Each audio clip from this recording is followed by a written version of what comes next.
What's up, y'all? It's Jam and Sam, and today we're going to restore the Overworld theme from Legend of Zelda, A Link to the Past. So I have this project here that I've split up. I split up all the previous songs we've done into string and harp themes, which are only strings and or harp, and then they have this one, which is the symphonic themes, which currently only contains the main theme. So now we're going to add the overworld theme to that. And the great thing about the convenient thing about this soundtrack is that many of the symphonic themes use the same kind of patches that are supposed to be the same instruments. It wasn't like Donkey Kong Country, the Donkey Kong Country series, and Super Metroid, where they were kind of each song was like all over the place. It was like its own thing. These are basically, from a sound design perspectives, they're the same song. So that'll make everything a little bit easier. So I've already brought in the MIDI. So let's see. And so everything's here. And so what I want to do now is make a new arrangement. Call this Hyrule field. So now we're gonna add our MIDI in here. And then I want to play the first channel here by itself.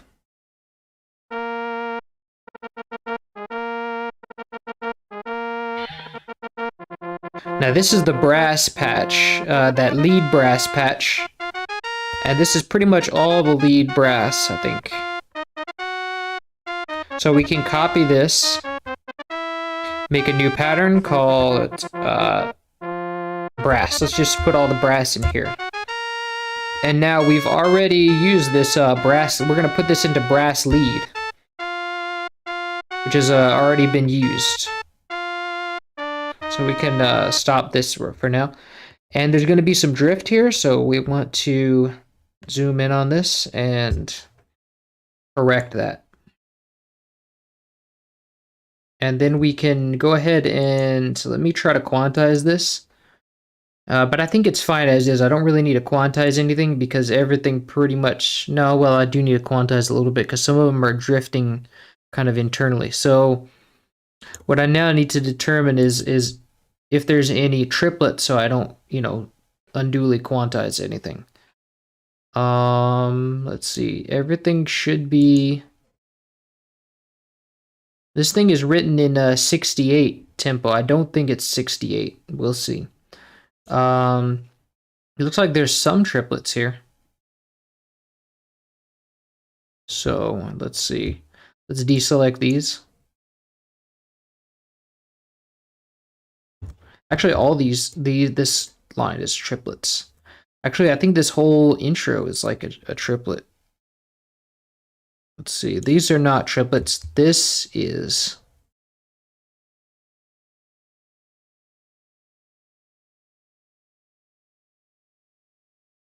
This is all... This is a triplet? No, this whole bar is a triplet.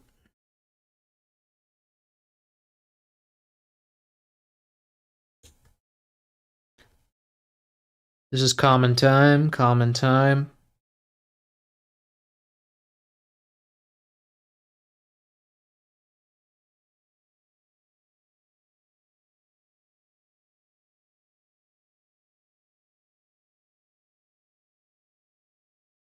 Okay, so now we press, go to the wrenching, press quick quantize start times. And so now it should be, now if we go look at the, if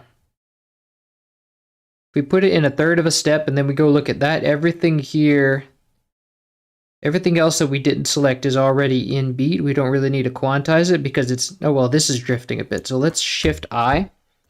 And then we're going to do quick quantize start times again, now with the snap selected as a third of a step. And that ought to do it. So now, if we go back and look at the theme, there's the MIDI, there's this last channel here is just delay. So it's everything that we have in the first channel, but it's like delayed a little bit. So, and we have that set, that was set up in the first theme, in the main theme, but I think the delay might be a different timing now because this is what, oh wait, it's pretty much the same. I had the snap set on wrong. So it is pretty much the same as what we had set up in the other one. There was a lead channel with delay on it. So let's hear how that sounds.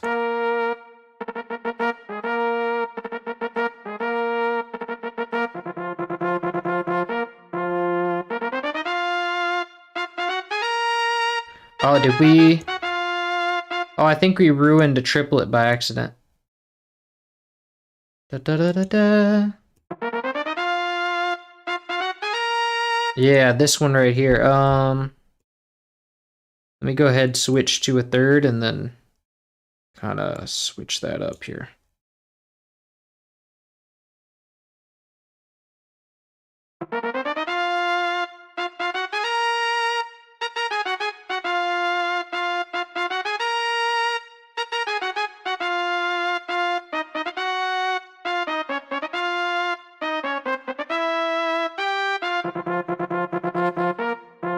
And this one's going to be broken too.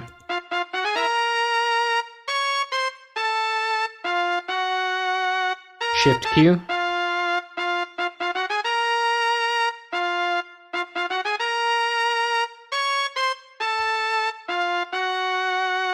And I'm hearing that the saturation knob is giving me a little bit of distortion. Let me make sure that the velocities are the same, because it might have too loud of a velocity.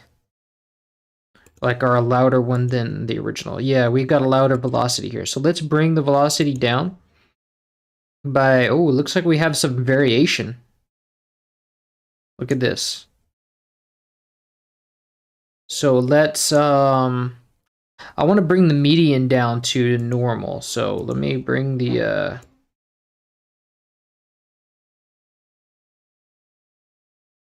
like that.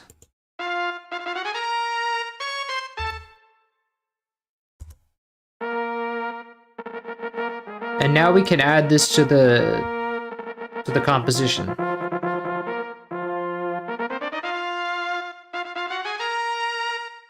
And now the only other thing we have to worry about is panning. So is the panning the same as the last track? Let me see. Hi. What's up, Xavier? Welcome. Welcome, everybody. All right, so what we want to know now is, what is the panning like? Is it the same as the other song? Because the other song has this, like, the whole time it's in sort of this 38% left panning. So now what we want to say is, like, what is this one? So this one is center, actually. So what we want to do is, let me see. I'm going to go to the brass in the original one. And I'm going to say, now this is center.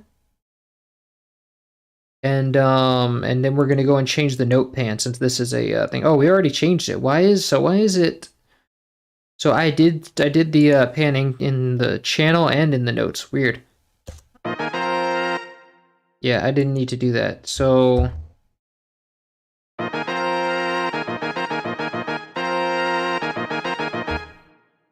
I'm going to need to re-export that later. But anyway, so now we need to, now we just have center pan, so everything's good. So we don't need to change anything. Let me confirm that center pan in the SBC. No, because it's showing me a different panning in the SBC.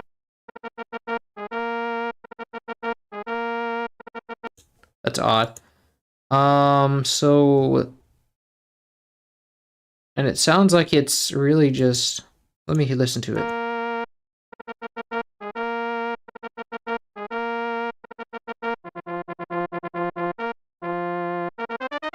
No, wait, that's a center pan. It's just I'm looking at the graph wrong when I see the graph. So we can move on. That's good. And let me make sure, because the second, the echo of the channel is supposed to be, it's supposed to be panned all the way to the right. So let me check and make sure that that does happen.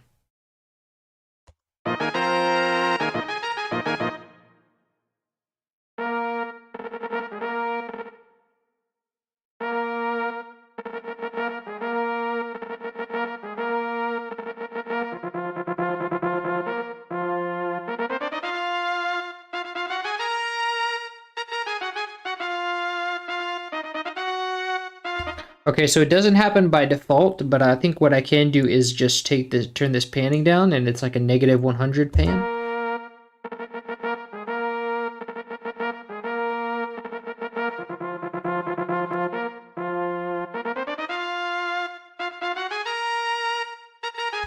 And now we can hear that our it's panned, like the echo is panned all the way to the left. But let me see if I don't know if we want it all the way to the left. 95% to the right. So that's practically, to the right. That's practically that's pretty much what we want. So let me, I want to confirm that that doesn't mess up the other track that we have here, the other brass for the title. Let me see. So we have, the brass shows up in the left a bit, 39% to the left. So we have that done. And then it ping pongs to the right. So during the during the brass, like the regular theme, we want it to be just no panning, like it doesn't change the panning at all.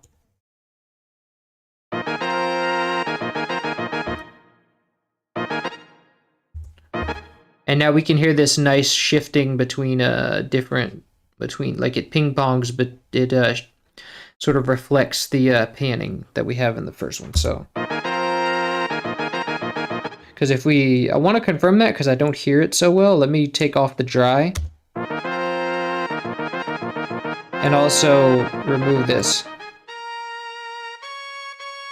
It sounds a little bit panned. I don't know if that's 39%, but it's good enough. Let's see. Let me re-enable this. And then now what we're gonna do is when we get to the brass that we have here, we're gonna automate that to be all the way to the left. All right, left side.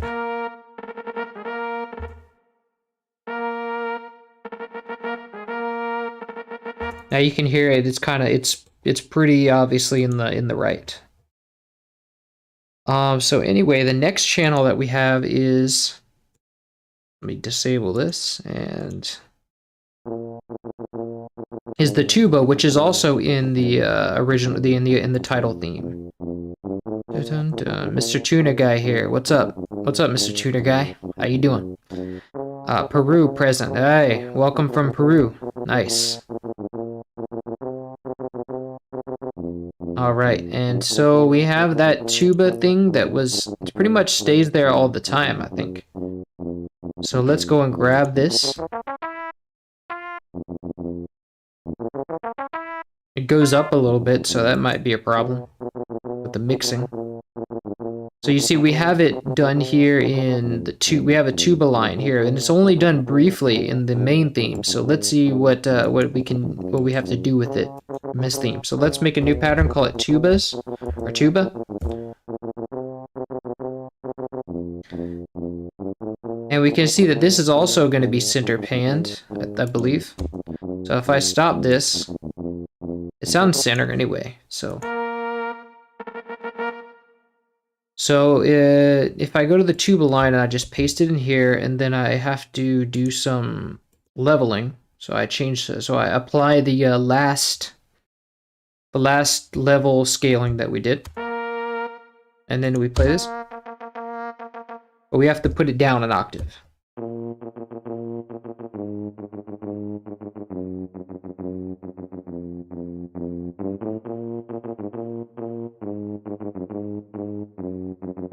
And then there's also some drift here that we need to correct, so let me correct that.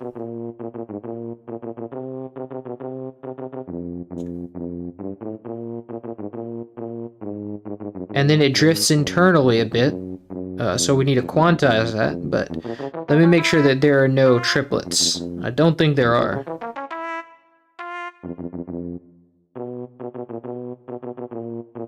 Okay, so that's this. These aren't triplets here, are they? No. Okay, so what we want to do is quick quantize start times, and that should take care of everything. And I think there might be another channel that has these tubas in it. No? Yes. Channel, the third to last channel has that. Has also tubas. But I think it doesn't stay tubas the whole time. Yeah, just the intro is a tuba. So let's go and copy this. Because the rest of it is, let me play this and listen to it. I want to know what the rest of it is.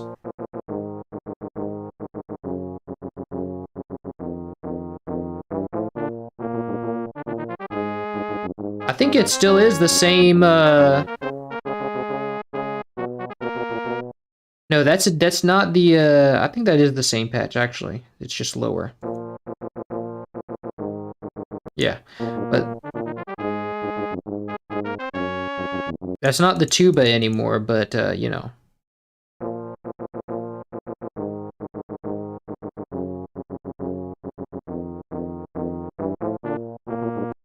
Yeah, but, anyway. So we have that added to the intro. So let's add that there and apply, and let's bring it down an octave, and Alt X to apply our level scaling, and then enter.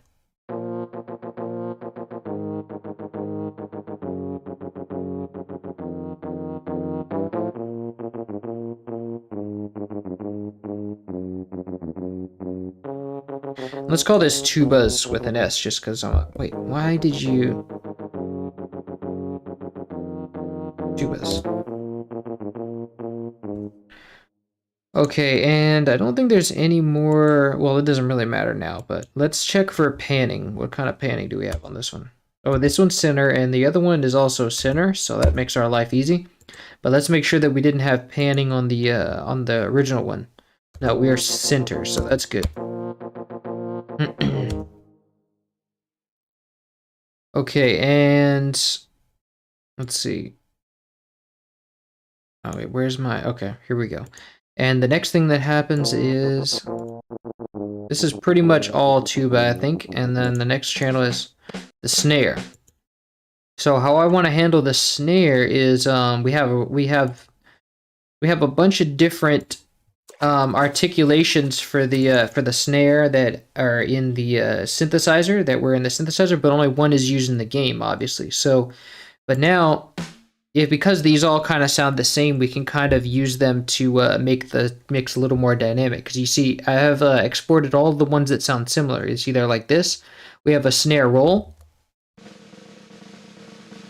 and we have a rim, which we probably won't use because that sounds too different. But then we have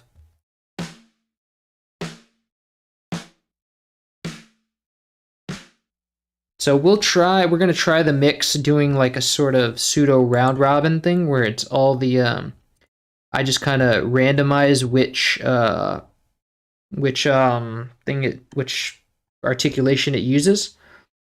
And so to do that, I'm going to go to FPC and I'm going to add an FPC. This is like a drum, sort of like a drum pad thing. I'm going to go to presets and select empty. And then I'm just going to drop in all of my snare things, except for the roll. I don't want to use the roll yet. The roll is going to be separate. Actually, we might be able to put the roll in there. I don't know. We'll see.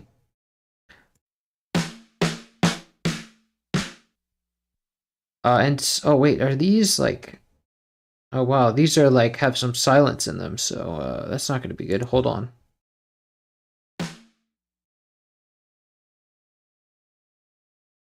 Gotta trim that and normalize it, and then save it over itself.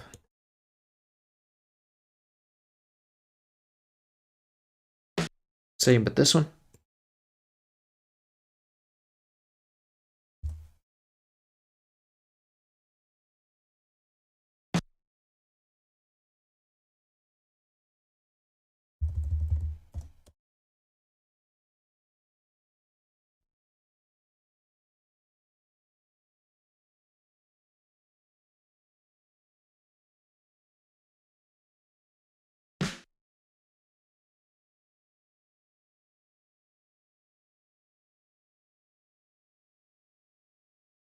Okay, now, and I think FPC is not exactly going to refresh these, so we kind of have to start over. So let's go.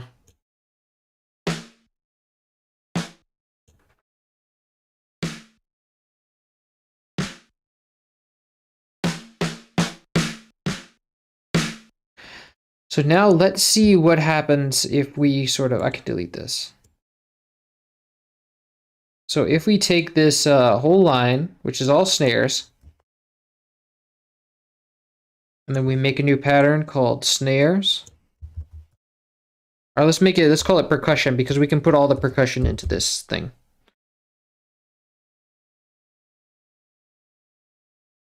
We can say paste and then drag this down to the snares. Let's start with snare, the first snare.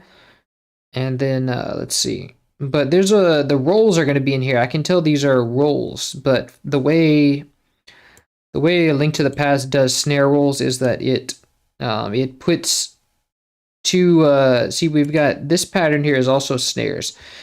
So we've got it doing doing 2 channels worth of rolls so they can overlap each other a little bit. It doesn't sound like just a repeated note. So what we want to do is figure out where these snare rolls are, notate them, and just use the snare roll sample instead of notating them. So they start at the this first of all, this I think we want to be in 2/4 timing for this. So I'm going to change my project to 2/4 to cut time. So now we see it's at the beginning, like at the beginning of each bar, the snare roll starts. So we want to start it at the beginning of each bar and then cut out for 3 bars. For the first 3 bars, we started at the beginning. And then we just can kind of cut out these. So this, and this. And so now we're going to insert our snare roll to the thing. And let's name this FPC patch snares. And let's rename this snare roll. And so we're going to add this at C5 to the beginning of each bar, and I'm going to quantize that because the note's weird. So here, and here, and now the velocity is weird, so let me just put it at a normal velocity. So when we have a little delay, there's that other problem with I didn't trim the silence on this one, so let me do that and make those correctments.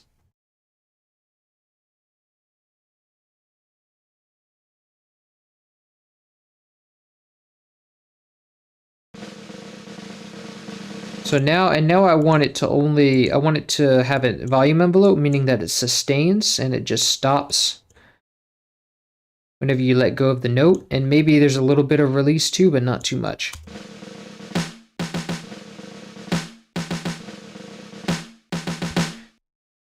But now because we don't give the snare roll time to sort of like completely go, it's still quiet at this part of the because it's only using this part of the sample right here, this beginning, so we can like take it down. Let's see how far it actually goes.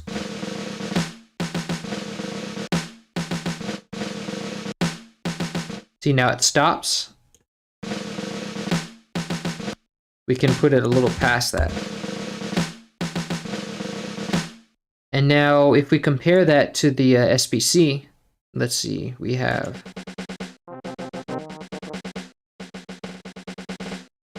this is the channel that the other one plays in. So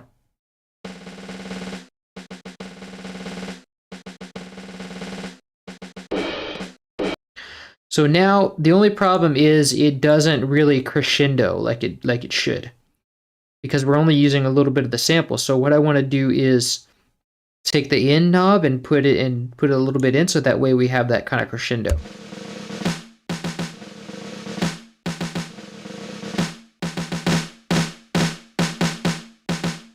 Okay, that's good. And now the other problem is that of course the velocities are too loud, so we want to Alt X to do our correction. And what is this that I've got here? Oh, this is like a little flam there, so.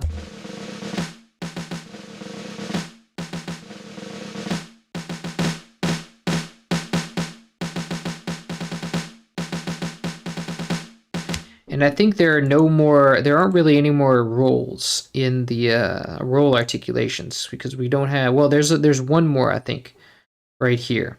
If you look here, the same channel that does the roll originally also does another roll, so we're going to have to watch out for that. And I'll be able to recognize it because it's going to have that velocity kind of thing going on. Right here. So I know that it's happening right here, but there's also a drift.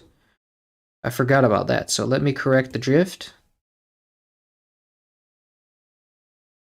At least I think there is. Yeah, that's definitely a drift.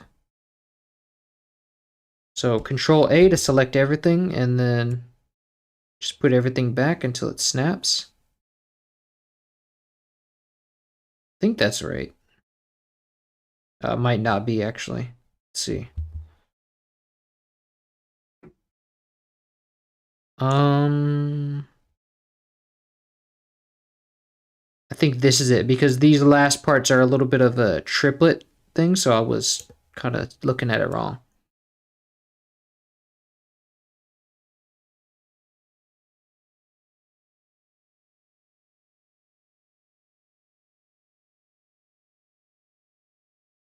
But then it looks like there's still some internal drift going on, so so you love the work. Do you intend to do with the GBA's Metroid games? I haven't. I don't even know those. Maybe in the future, if more people want that.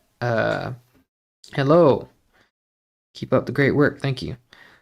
Yeah, maybe in the future if people ask about that. People are asking about that, but right now nobody else has asked about that. So, let me see, because this is some crazy internal drift. Um.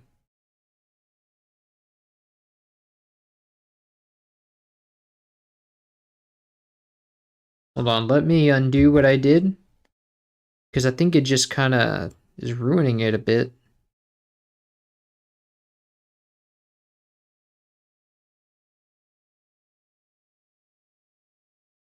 See if I can kind of track this drift.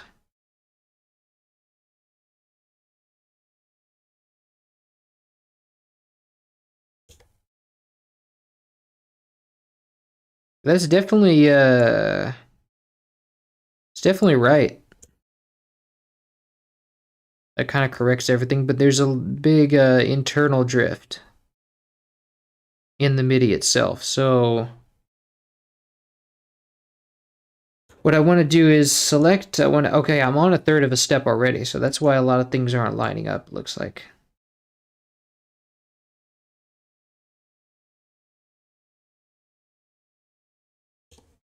Okay, so if I select half of a step,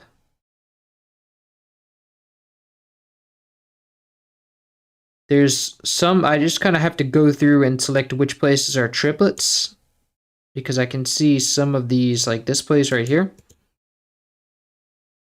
is definitely a triplet. So what I have to do is go and deselect these bars that are like triplets, definitely.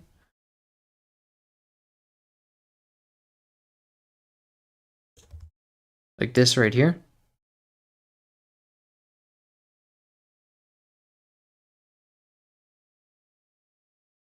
And see, here's where it starts to internally drift, but this is a triplet right here.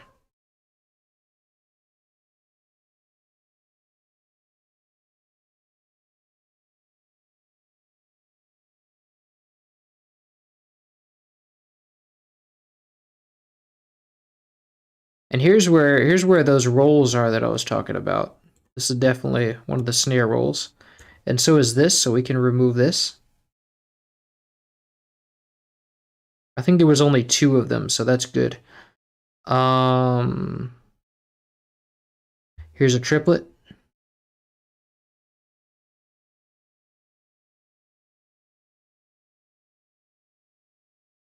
And I think a lot of these are repeated riffs, so we might be able to like simplify this a bit.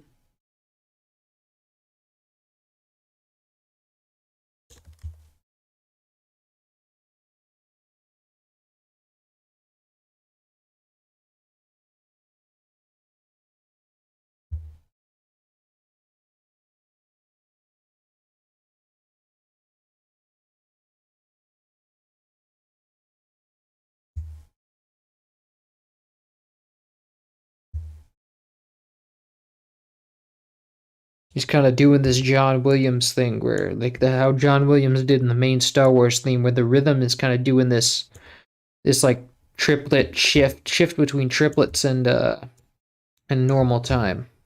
And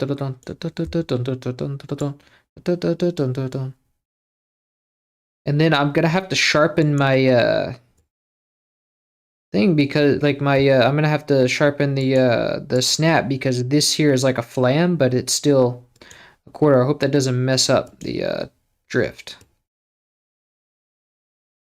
Okay, looks like everything quantized correctly.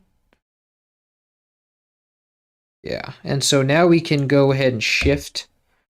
Oh, did I? Wait, does that? Yeah, that was like a triplet, I think. Let me see.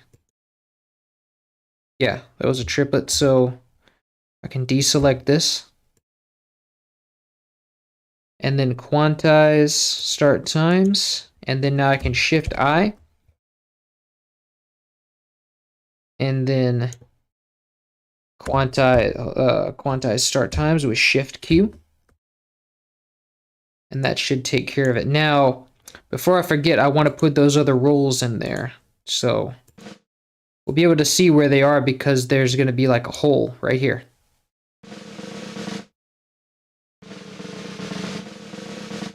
Okay, so now with that out of the way. Oh, was this? Oops. This was a triplet too.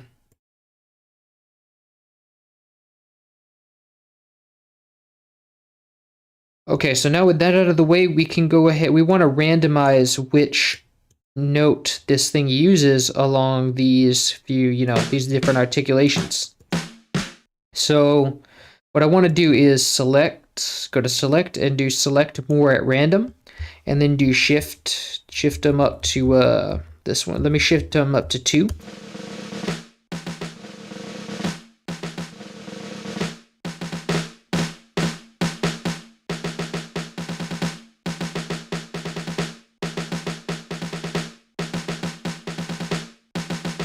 Yeah, that sounds all right, but there's a little bit of a pitch shift. There's a noticeable change. So let me try this one.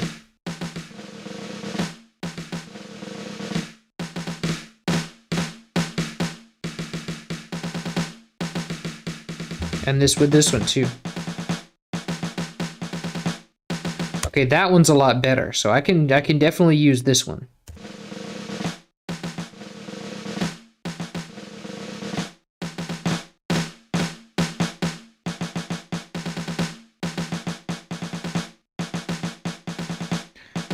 There's a little bit of a difference, but let me with that in mind, let me check.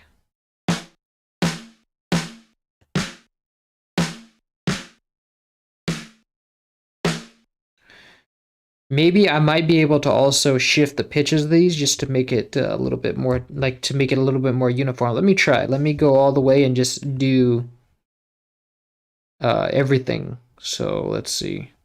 Select more at random. Okay, so this one will go up here. And then I want to select some of these, I think. Let me see, I don't even think it lets me pick, really. Yeah, I just kind of have to pick from all of them. But I think we can kind of throw away one of those articulations. We don't have to use them all.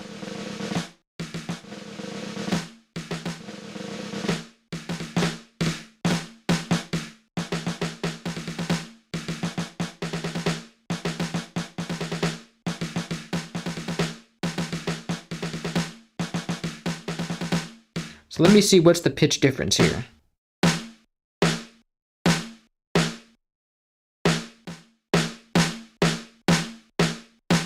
Pretty much the same here.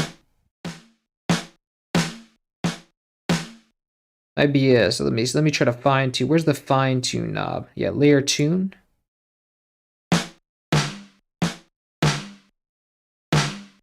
No, oh, what?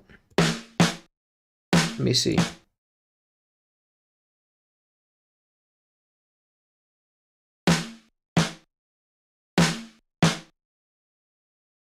Maybe not.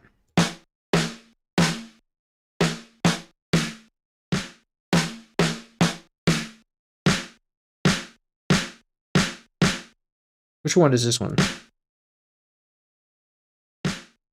Yeah, this one's number 5. This one's a little bit different anyway. We don't need that one.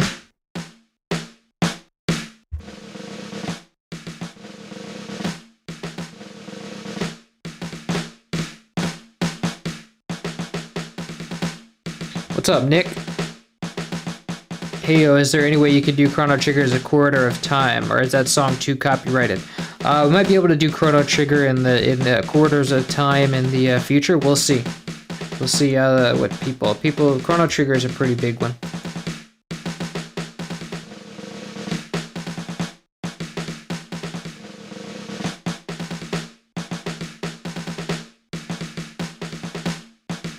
I also want to make this the roll kind of like louder.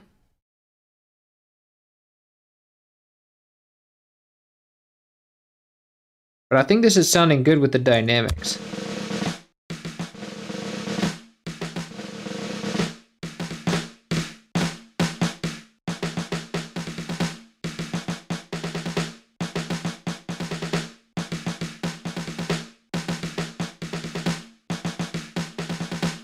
We'll see how that sounds in the full mix, because I think that's going to sound pretty good. I don't think it's like in the full thing it's going to be too obvious or it's going to sound too different, but I think it gives us a nice little sort of dynamic to it instead of just having it all be one note.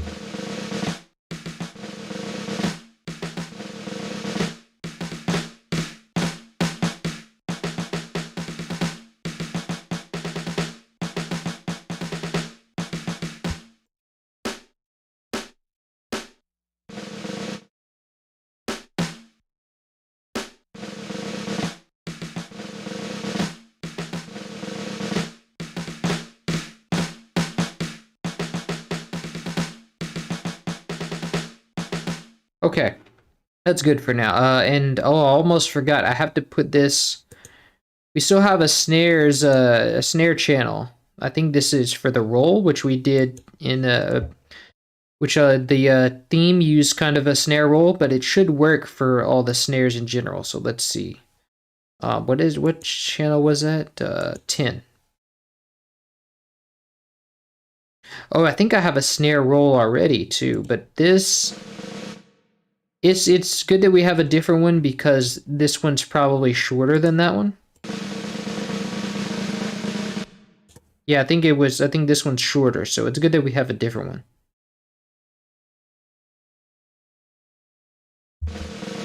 And this snare we can delete. Wait, are we using that?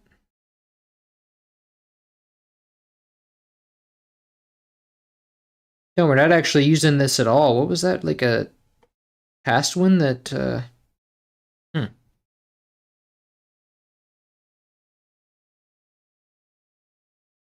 Oh, here we go.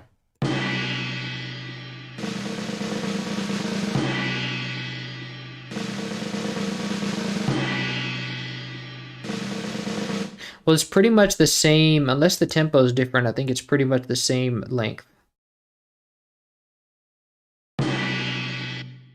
Oh, it was the Majestic Castle that we have.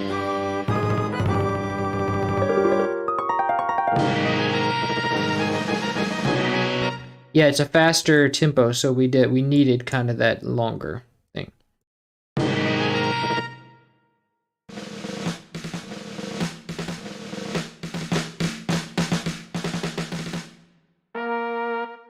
So let's add the percussion here.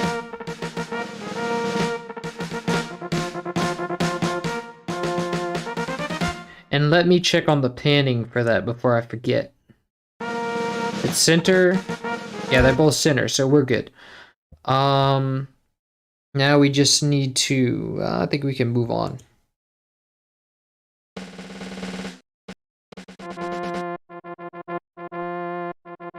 This is another layer. So the intro here is another layer for that brass, for the lead brass, which is actually has some harmony brass to it. So let's grab that. And what panning is this? This one's going to be 39%, 40% to the right. So we're going to put this in the regular brass, not lead.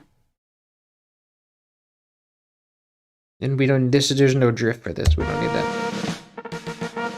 but I do need to sort of mediate, scale the levels.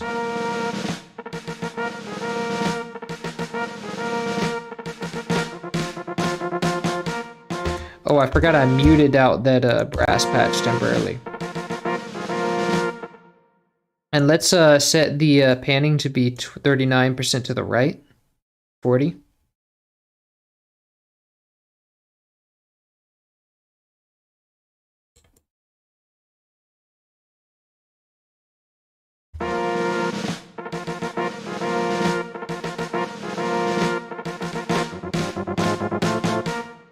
That should be right, right? It doesn't switch to the 2-bit, does it? By that low part.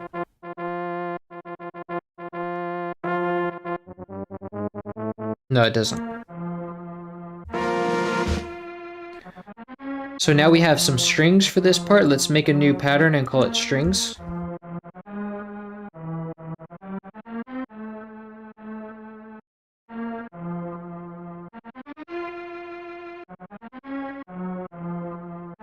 And some of these are repetitive, so I think we can kind of...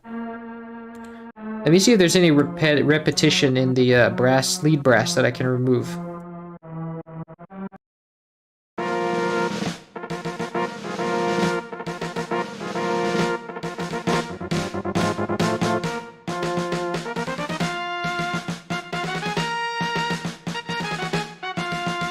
No, there's no noticeable repetition there. But in the strings, we might have some. Let's see. The strings also...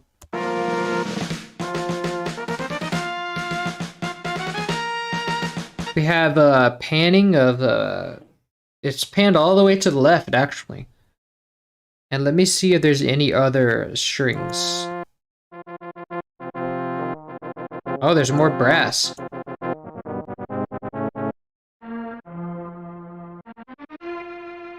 So we can go and grab that other brass too.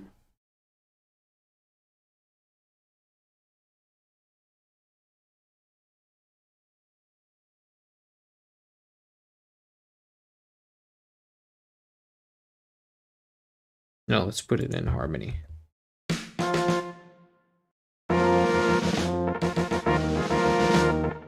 Is that right? Did I pull from the right one? I don't think so, because it's doing a different pattern. No, I think it's this one, yeah.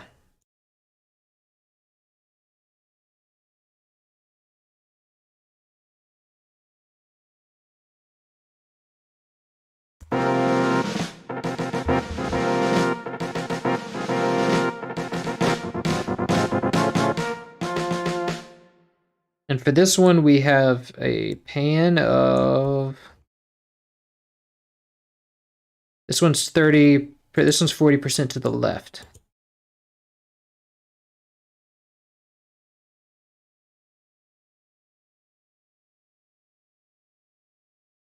And I can make sure I'm selecting, it was this one, right? Let me see. Okay, yeah, no, it was this one. So click that note and then press Shift-C to select all the rest of them, and then we want to go 40% to the left.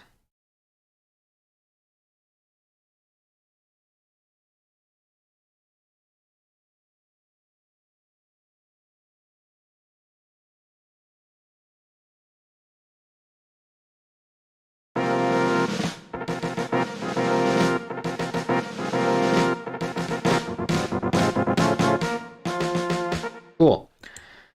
Now let's see. We have there's some other stuff going on in here, but let's focus on the strings first before we take on anything new. So I want to see if there's any other strings happening, if these are strings at all. I know this is an echo of the trumpet. Actually, I think this is the only strings, but let me check on that.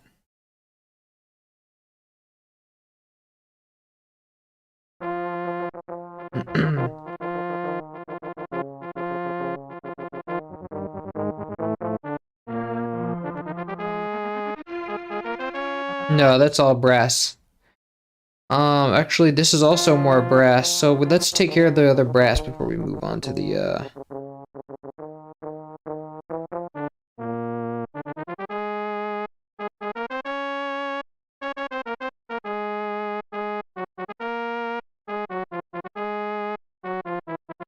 And this was, that first part was the other tuba, and we got that already.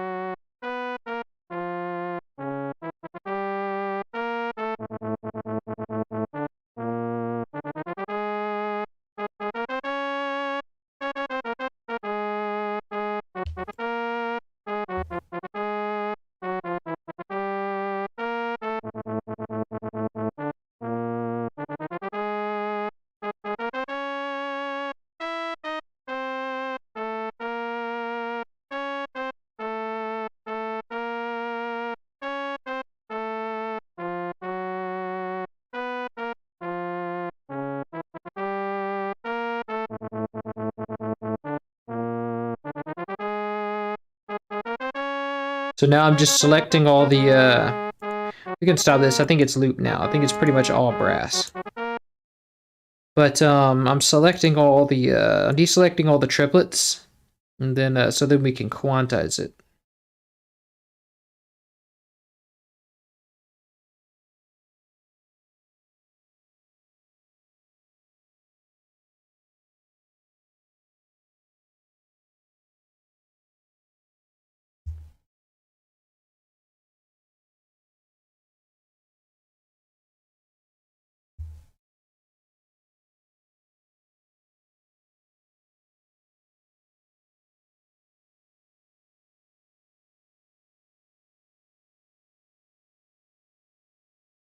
Oh, I'm already in triplets, what? Wow. Okay, then, let me see. This is also, this is still 4/4.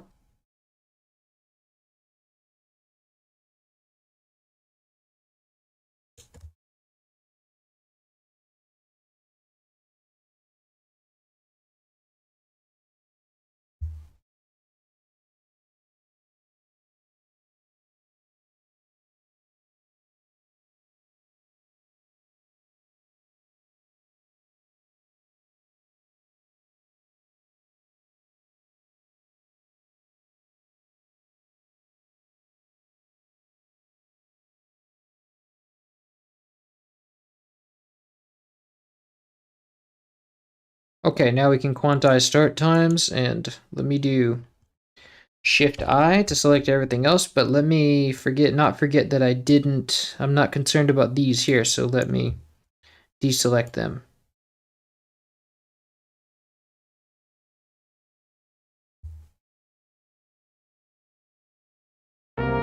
What the? Oh my god. Now it ruined my selection, so that's infuriating. Okay, so now we can say quantize start times, and that should make everything right. And so what kind of panning do we have on that lower brass? I think this is it right here, right?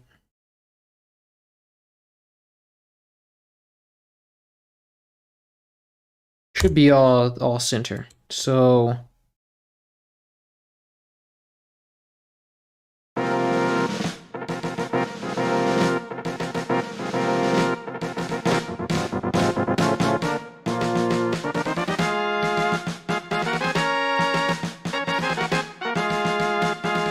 think I heard a little difference in here, maybe this part.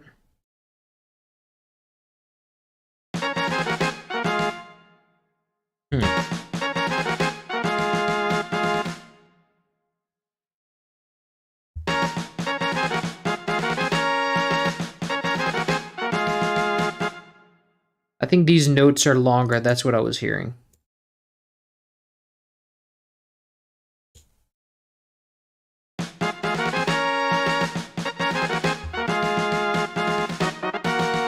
No, this is what I was hearing right here. This note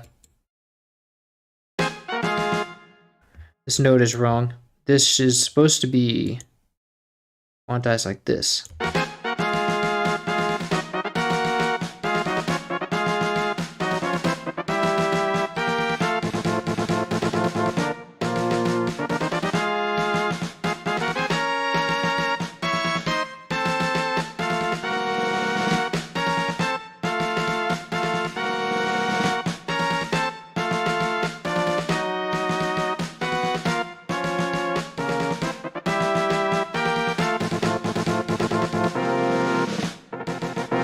Cool.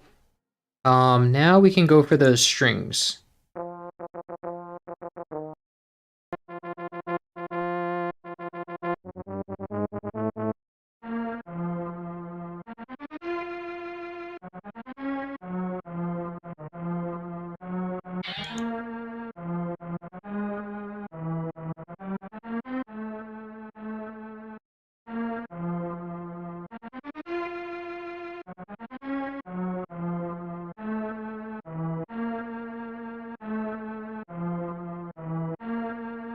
So now we have it kind of doesn't start until about 2 steps in. So let's copy this.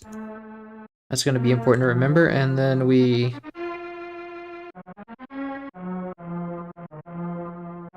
let's see. Oh, we can put this in a harmony strings and then put it an octave up. And we have to calculate the drift, or like correct the drift, like this. So it's pretty much, it's all strings. I got a sense of it now. I can mute this.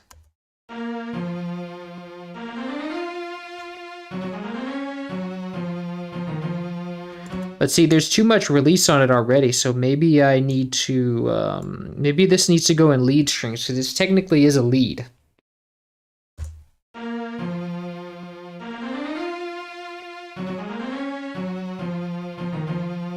Let me correct the, because it's pretty quiet, but, so it's going to be a little lower velocity level.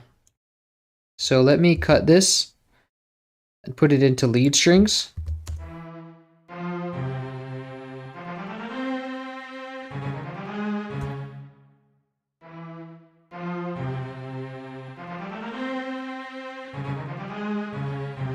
And we can automate this. First off, let's make sure we're automating the strings, like the first strings. Let me go into... If I'm even using those strings. I don't think I'm using those anymore.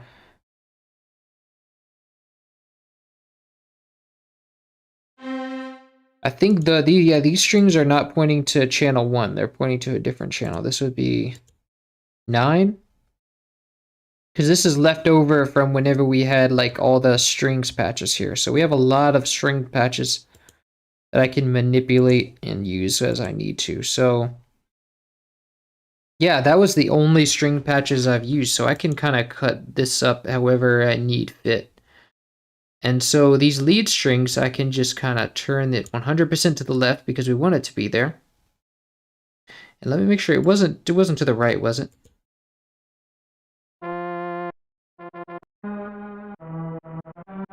Yeah, it was to the left. So, but now it's not going all the way to the left, even though I have it in the MIDI as such. So let's go ahead and manually take it all the way to the left. Oh, it's snapping.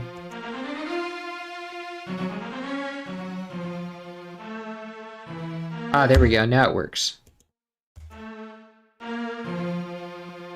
Wait, it's not, oh, it keeps snapping for some reason. That's weird.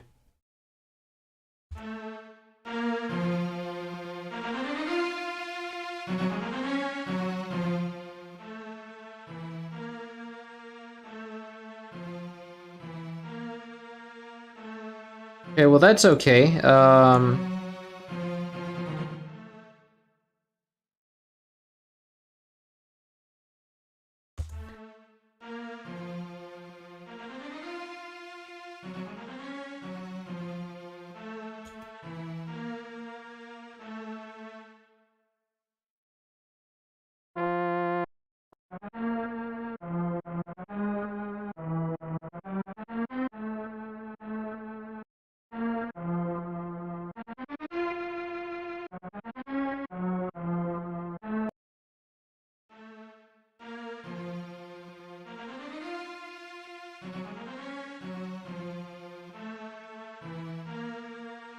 Yeah, that sounds all right, except for that we don't need the delay, but it doesn't really make a difference because it's so quiet. So let's add this in here.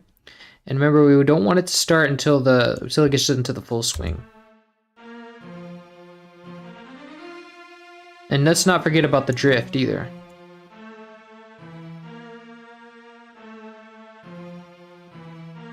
We have some internal drift. I think I corrected the drift already, but there's some internal ones too. Let me just make sure there's no triplets.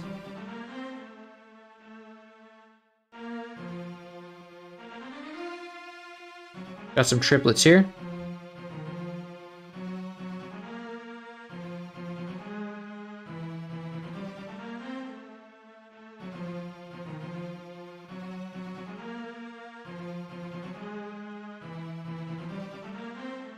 Now let's quick quantize start times.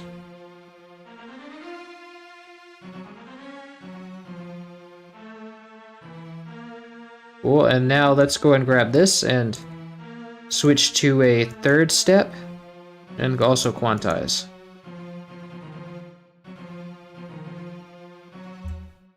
Okay, now if we play it all the way.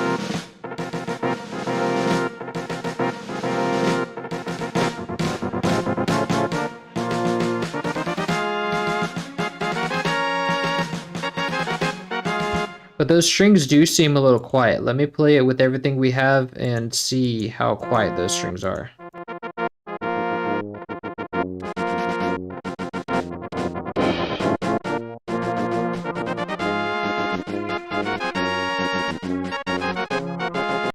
Yeah, the strings are supposed to be louder than that, so let me raise the velocity up to like full.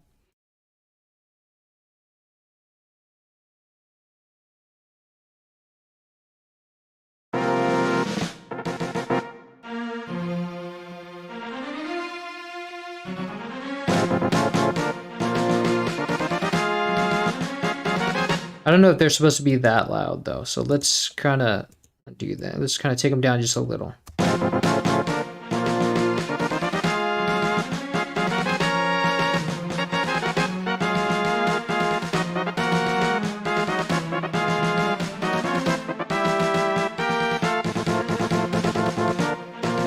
I think they're off a little bit. I thought that kind of sounded weird. Ah, yes.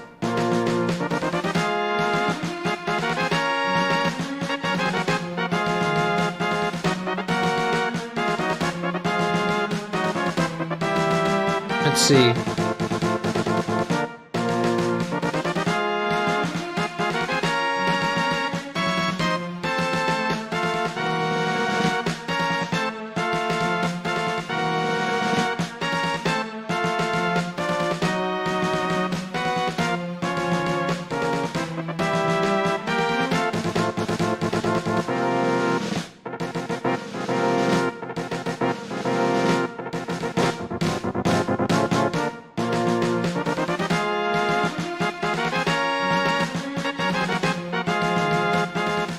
Okay, so that sounds pretty good. Let's see. Most of the CT. Oh yeah, Xavier Ornstein is doing Quarters of Time also, so you can check his out. He's also doing Yoshi's Island, which he's doing great at. Thank you for all these beautiful restorations. You're welcome. Love you, bro. Your work is amazing. Gracias. Thank you. Hello, you have done a really good job. Thank you. What's up? No name? Welcome. Anyway, let's what do we do next? Let's see, I think did I have all the tubas? I feel like there's lacking some bass here.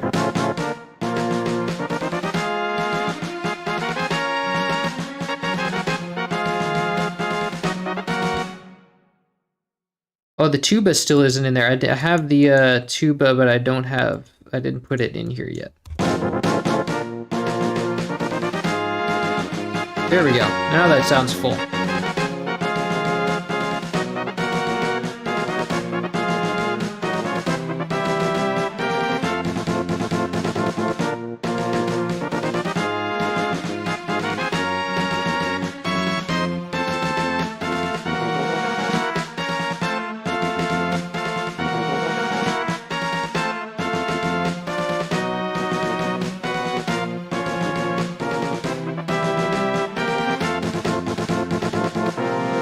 And now we want it to restart here.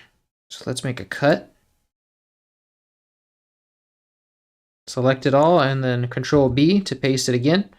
And then we're going to put some kind of ending here. I don't know what yet, but let's not get ahead of ourselves. We still have a few more layers to go. I think there's definitely something, some kind of horns missing still. So this is all tubas. We got that. Drums, strings. This I think is timpanis, and there's also some brass here. Yeah, here is where I forgot about some brass. So that is the 5th channel. So let's see, channel number 5. It's really that whole channel has a lot of stuff that we're missing so far. So let's see.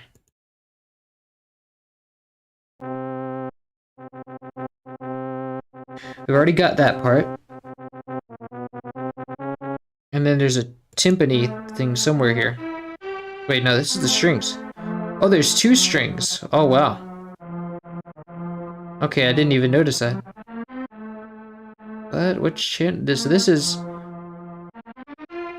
channel number 4, and then... But this is channel number... Oh, there's some strings here. I think there was only a brief thing of strings.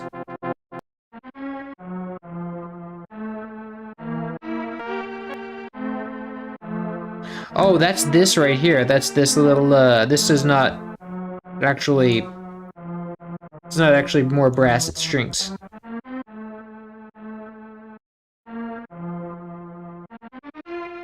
And this goes right on that arpeggiation part. This goes where those, well, I can't really tell here, but I just know that, let's see. On that, let's see. Yeah, it goes on that, like, bar 17 or something. Right here. And I want to use, I can still use that same strings patch. I'm sure it'll work. Let's see. Oh, but it's in a MIDI channel, so it's gonna be the same either way. And let me correct this timing here.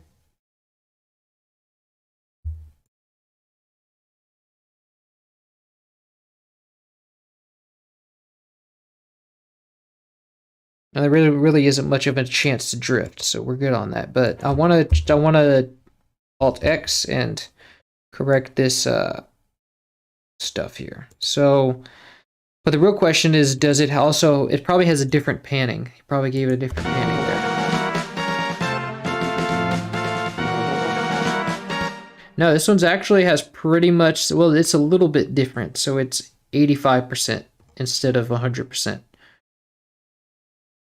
So, but we have to honor that. So let's. I'm gonna go and take this into the sort of harmony strings.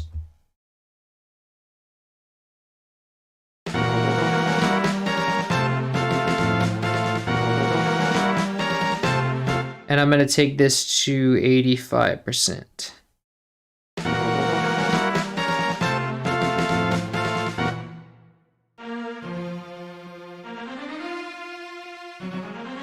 I think it's not, it's Contact is doing a thing again where it's not like actually, it does it when you change it, but then it goes right back for some reason. So it needs to, let me see if I can try making it learn with the MIDI automation. There we go, now it knows. Oh, no, now it goes right back. I don't know, I don't understand what Contact's deal is. Never works.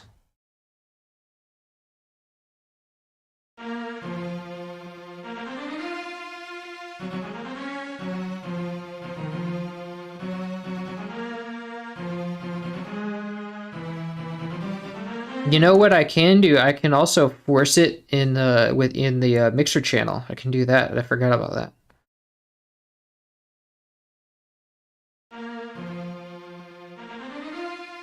There we go. Now there's nothing Contact can do about that. But the harmony strings, however, those are also the same deal, but those are going into a different mixer channel.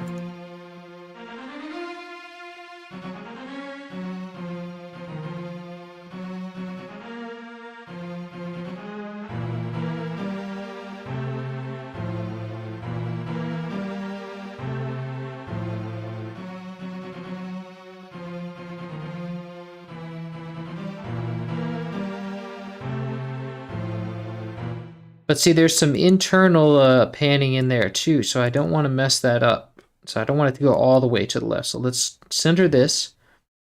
Let me see. It's this one and that one's center, so now it should be all right. But now here's the thing. I forgot to put it an octave up. Now it sounds better. And also, let's get some chorus on this one too. I think this one could use some chorus.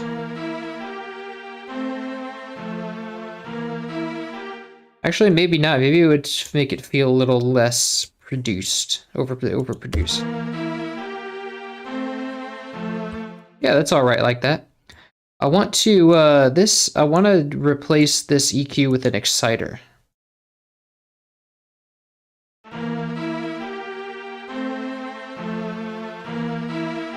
There we go. Really sharpen those highs, because those 80s all these 80s samples are very much lacking high frequencies, like lacking clarity in the high frequencies, so you can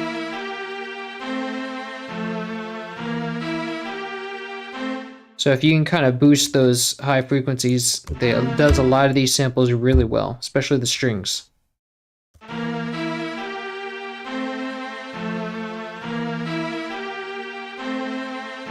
Nice.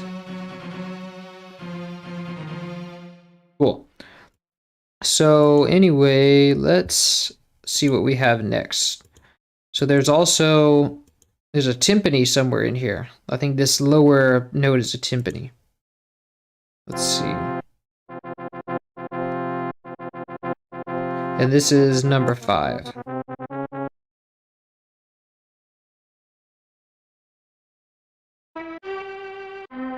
No, that's too far. There we go.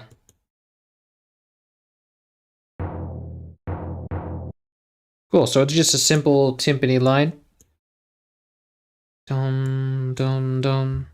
And it's Fs, I think. So let's see. I don't know how that's going to work with the timpanis, kind of. Let me also see where that falls. Here's where it is.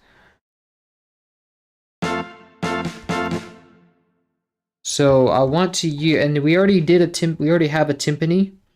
So I just want to use that one, and we can kind of stagger it between these two rolls here. There's 2 different samples. Let's make this normal.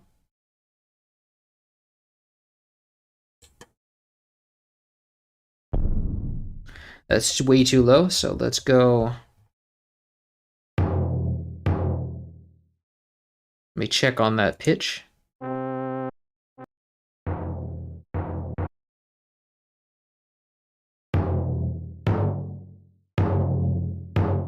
Was it? I think that should be right.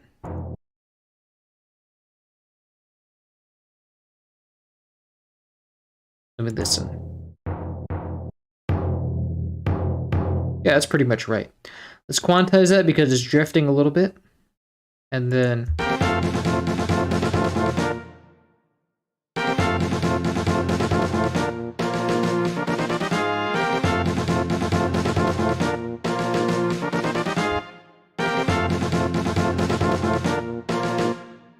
the timpani should be center, right? Let's see.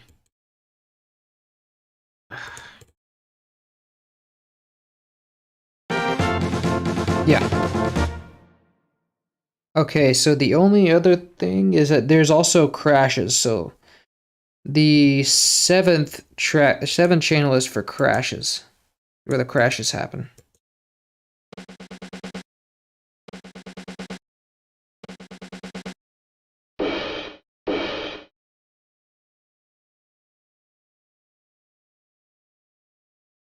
Okay, so we copy that. And then we already have a crash channel as well. That's for here. And I think it should be at just 5.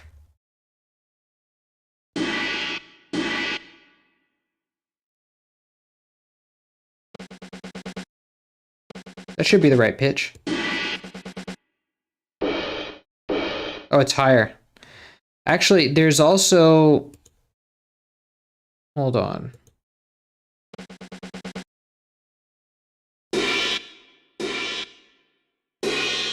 There's another... I think there's other crashes here that the sampler comes with, so we can use those instead of just pitching it up. So let's see.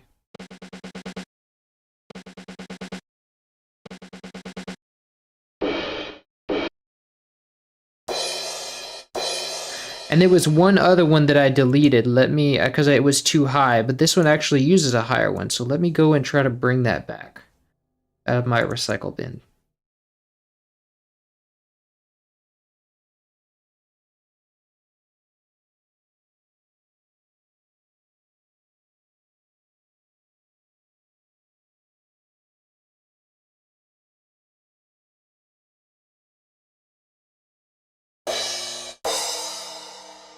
Let me see, that might be too high.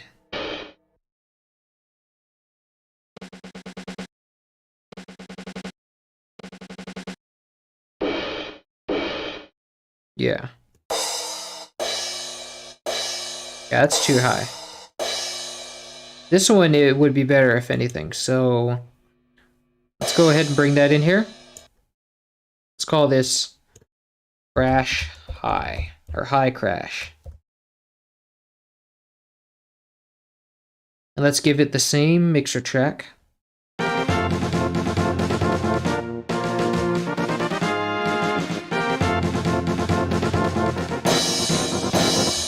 Let's bring it down to a normal velocity. And I think that's a little too high. Let me see.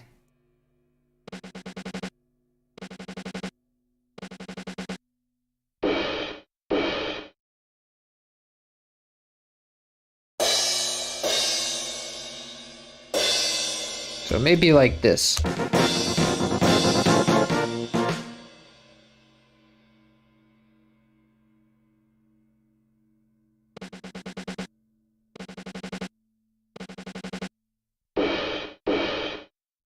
Okay.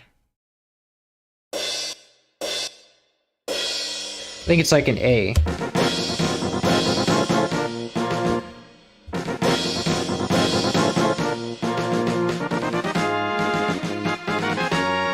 And then let's quantize that.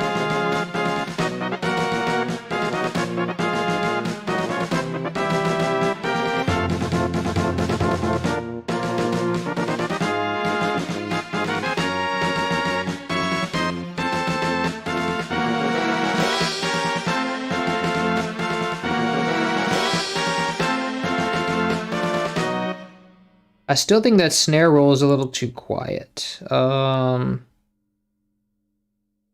Let me try using the snare roll that was in the original one, just to be safe. That's good.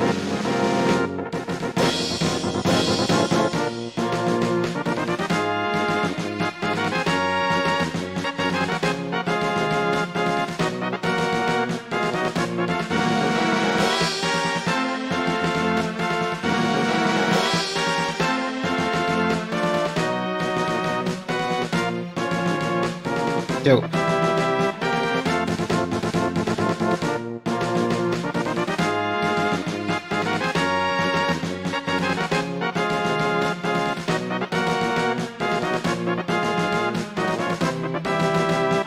But I think that bass sounds like it's kind of lacking. Let's see if it's good enough when we play the whole thing.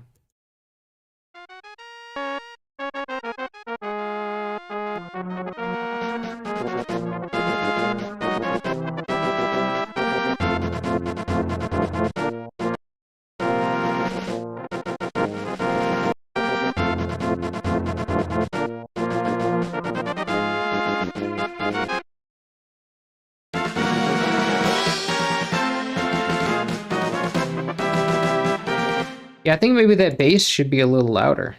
Or that tuba, those tubas should be a little louder.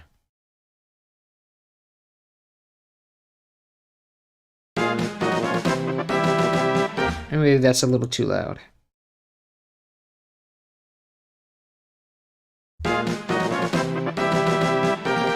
Perfect. So that should be everything. Let me check now my meters.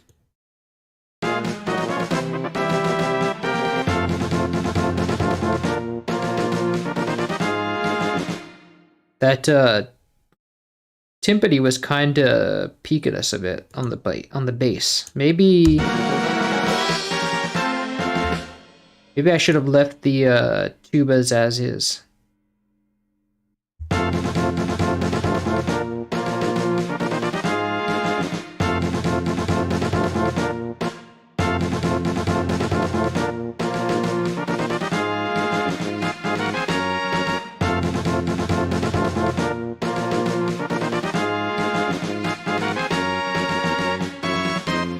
Let's see, everything is a little bit weak here because we're not using our full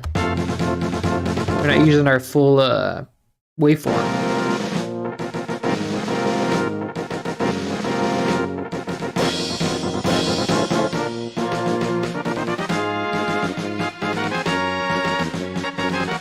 I think the brass in particular is a little bit weak.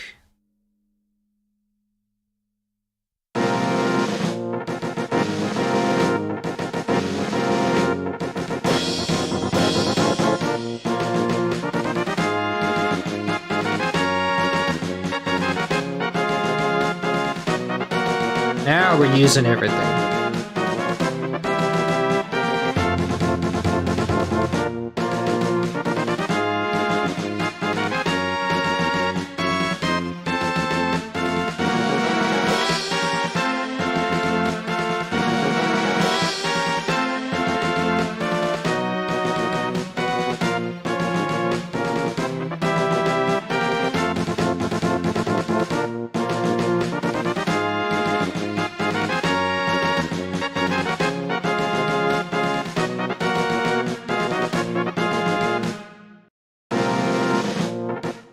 I think that snare roll might be a little bit too loud.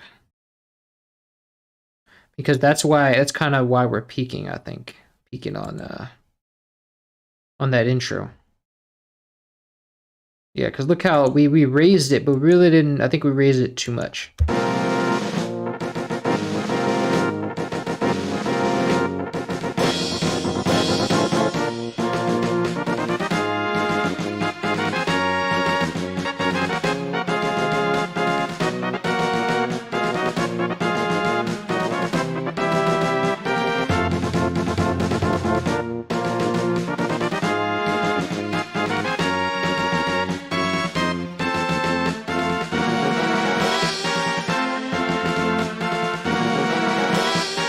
That's good. That's good levels.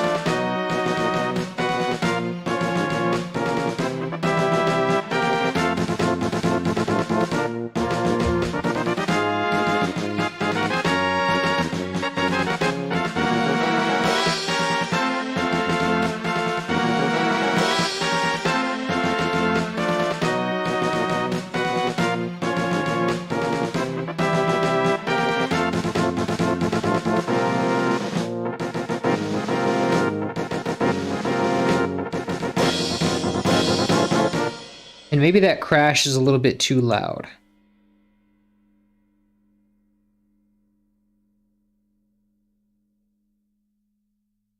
We've got to go in at a normal thing.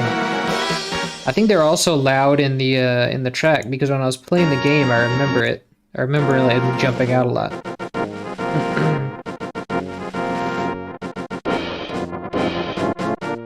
Yeah, they are kind of loud. And they are too high, actually.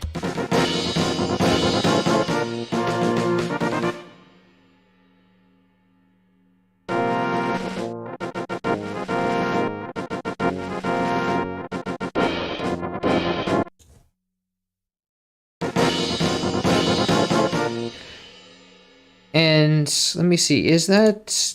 Yeah, because the regular crash is even lower than that. At its like normal velocity, at its normal thing. Oh wow, no, it's actually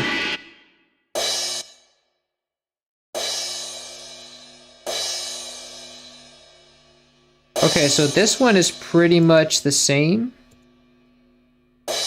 I just had it set at a different thing because it was an octave low and thing, but this one's pretty high, so I think this is just a different articulation, maybe? Let's see.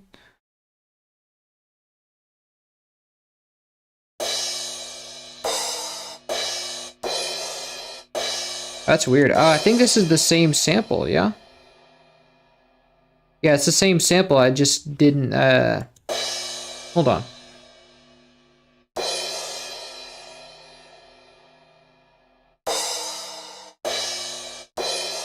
Let me just listen to what sounds like it matches the thing, the SPC.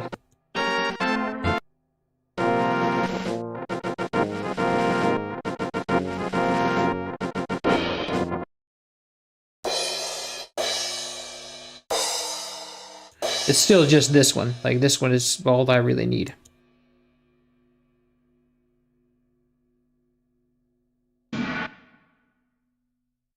It's just a higher, closer to regular.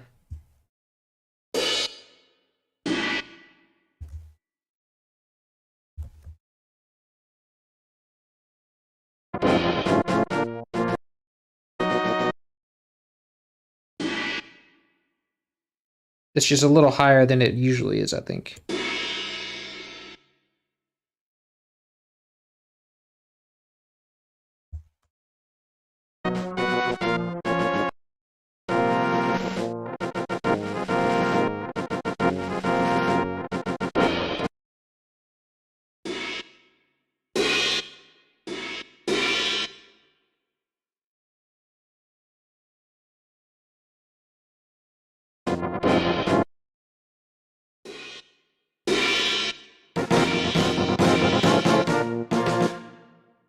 Now let me shorten that note because it's a little bit shorter than that in the game. I don't know if that's just because the sample is short or let me see. Oh, it is just because the sample is short.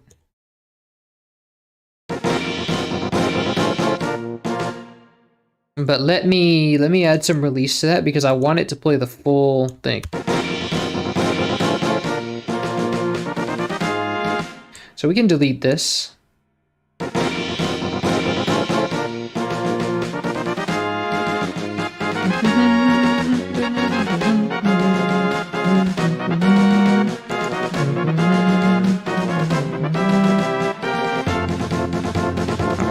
I've been neglecting the messages a bit. Was that supposed to be a triplet towards the end? Measure 22. 21 as well. Let me see.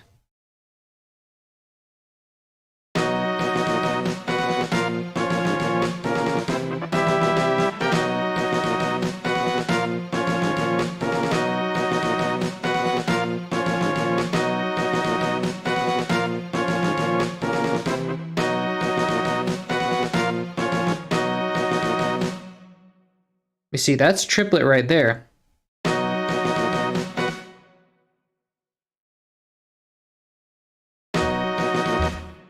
And in the snare, in the tubas, it's a triplet, and in the snares, let's see.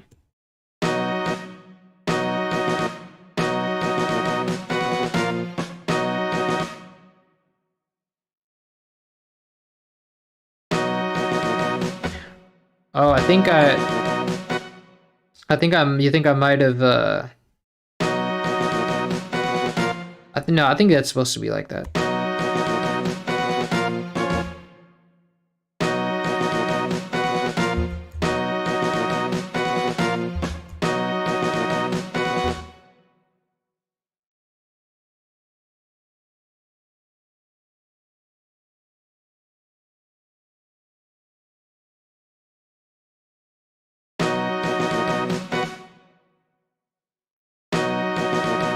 The strings, it's I have it as not a triplet, but in the tubas I do.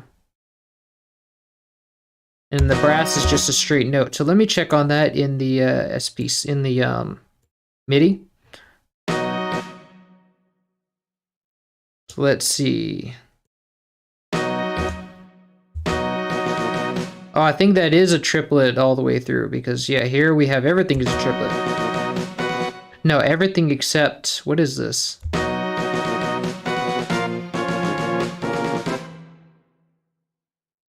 Whatever this is, it's supposed to be a triplet. This is the strings, I think.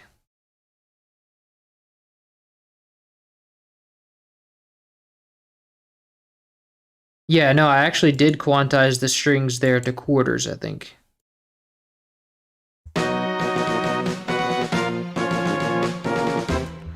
So I think you're right. This is supposed to be a triplet.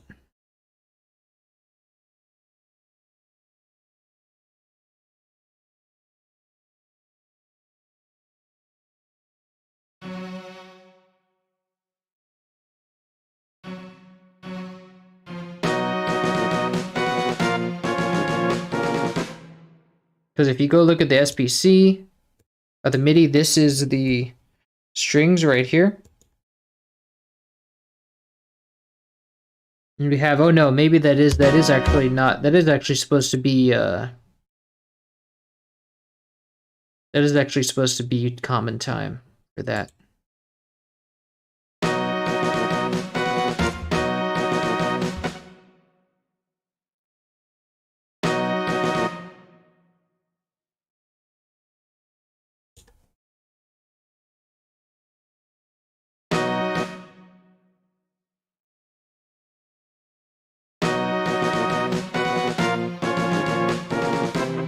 Okay, that should be right. Okay, I think the pitch on the crash was a bit off. I don't know if it's still, I don't know if that's like a later comment, but crash, yeah, uptuned a bit would sound much better. Yeah, that's okay. I just wasn't reading the chat, so I remember the strings being a little louder too. We can probably raise the strings up a bit.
Okay, so that sounds pretty good.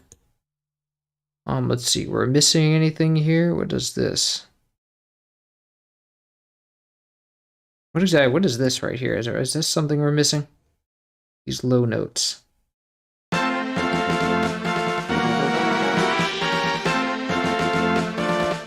think those might be timpani notes. Yeah.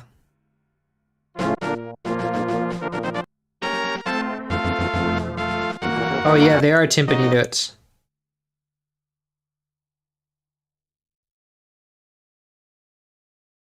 Almost missed that one.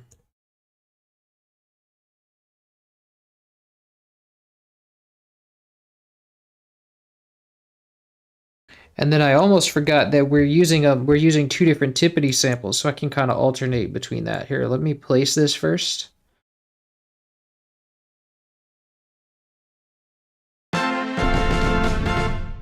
But we need them to be at what?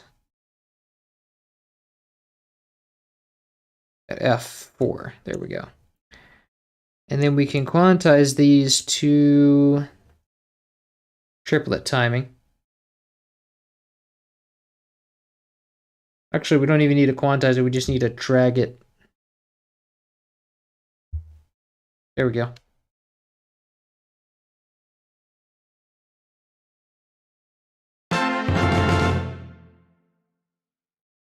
But we can normalize the velocity. So, but they feel like, were they a bit off in the timing? Because No, it was just that we have well, I think these were quantized wrong. Like this part, this whatever is here, these snares were quantized wrong. Yeah.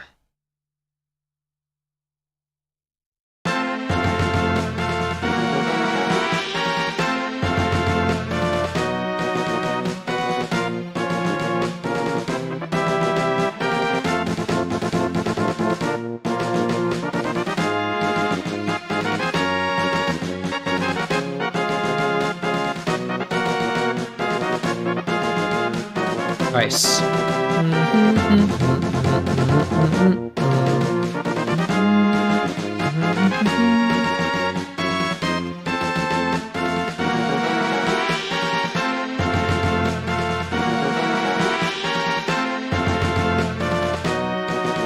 See. Can you send me those sound ideas crash symbols on Discord? They remind me of a different game's crash. Yeah, I can go. I'll put them in the I'll put them in our main Discord chat because I don't know. As long as you're on the Discord, here's the I'll send the Discord invite link. Let me play the I can play the restorations while we're doing that.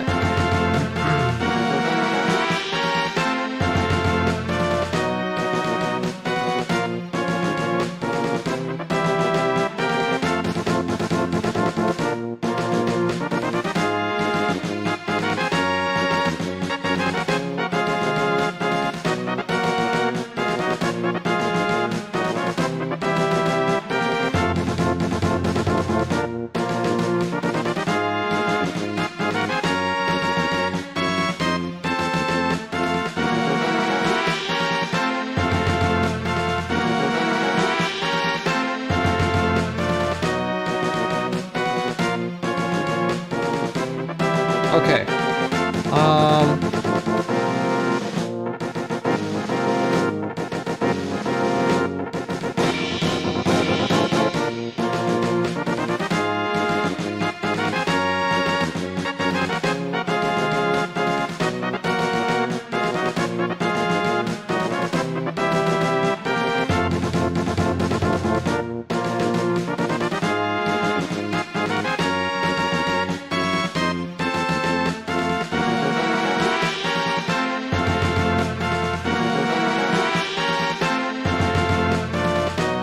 Okay, there it is. Yes, ending time. So now we need to figure out an ending. What sounds like it would go after this? So let's go ahead and extend all of this to a couple of bars. So now the brass, where does the brass sound like it wants to go is what we want to know. Or an ending. So we have...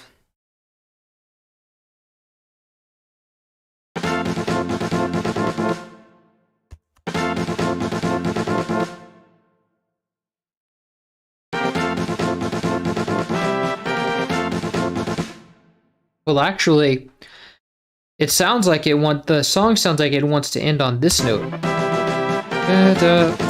So it's so we can end it there actually. But to do that, well, I don't think I need to make a new channel. I just think I need to, hold on. Trim this down to, let's see, here, let me zoom in here. Holding Alt to avoid the snap. We can just end it like that. With on the grass anyway.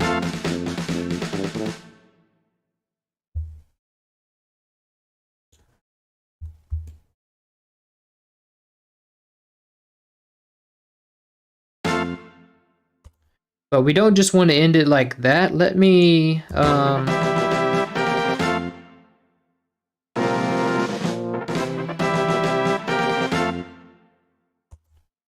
seems a bit not dramatic enough.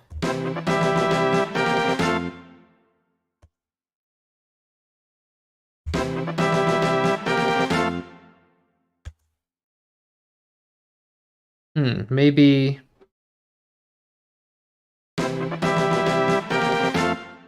What if I did a thing where, let's make this unique. And now we can, let's try to extend this last note, this note before that here.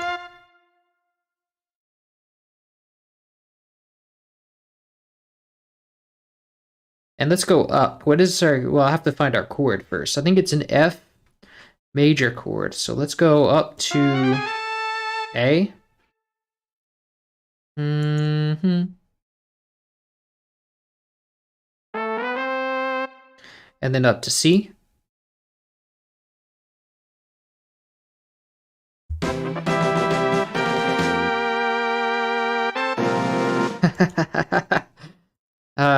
But let's and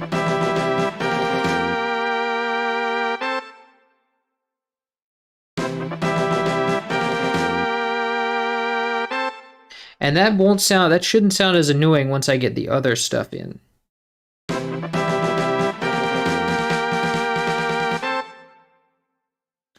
And for the snare, for the percussion, let's do like a let's do a snare roll in the end.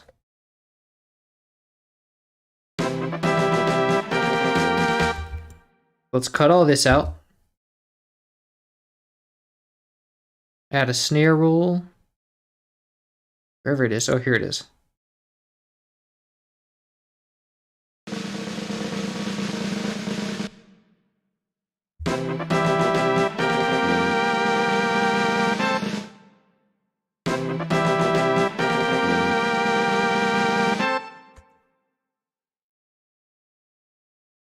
And let's end with a crash as well. But the crashes here are like that.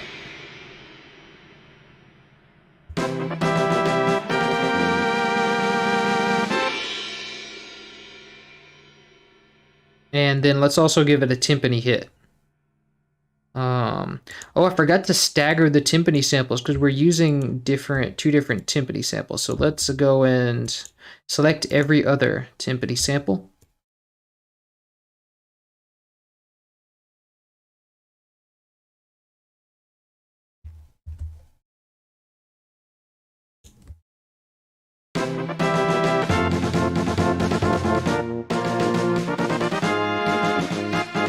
And I forgot to name these. These names are kind of a mess. Timpani. Oops, sorry. Timpani 2. Snare roll. And snare. So let's put a timpani hit at the end.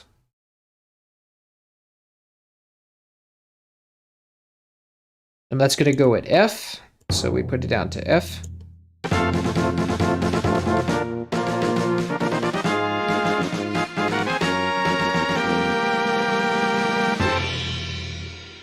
Nice.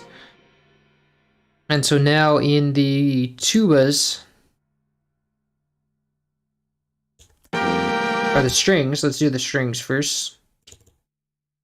We also have to make this unique.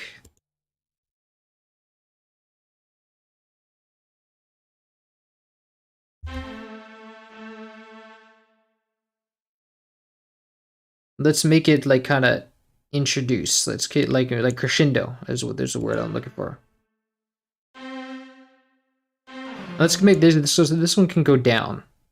Do that.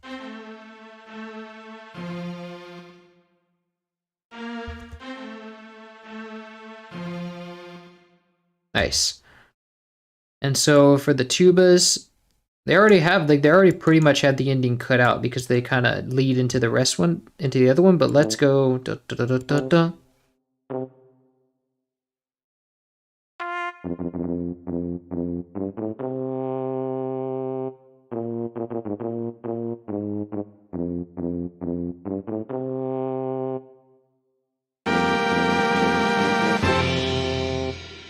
I don't need it to be a long note. Let's just make it a short note. And the strings as well. The strings are too long. We can just mediate that real quick by just kind of doing this.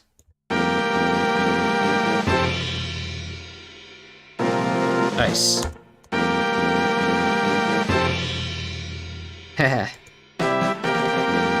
But let's so that horns, those horns still sound a bit annoying. Let's actually do like a crescendo, because we can do that now that since we're using the native sampler, we can just do a note crescendo really easily.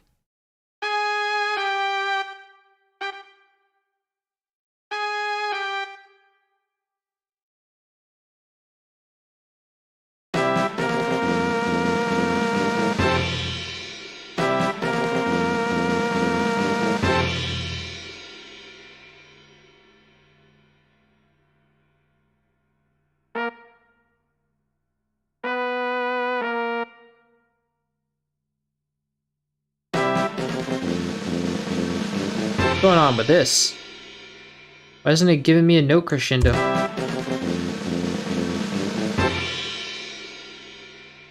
Why isn't it doing? What's wrong with this thing? Rudimento, slide. I guess these don't work anymore. That's weird. That's dumb. I guess they changed it now. It doesn't work like that. That's fine. It's still pretty easy to do a automation thing. You can go Control I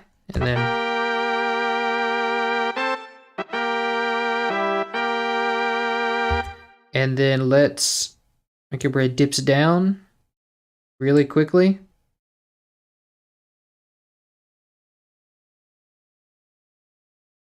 And then comes back up. Nice. Let's copy this and paste it to the other channel.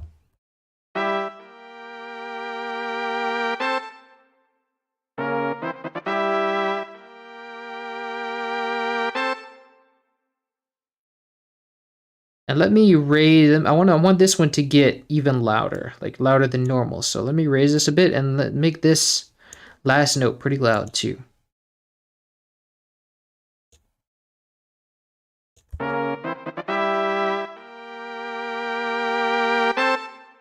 There we go.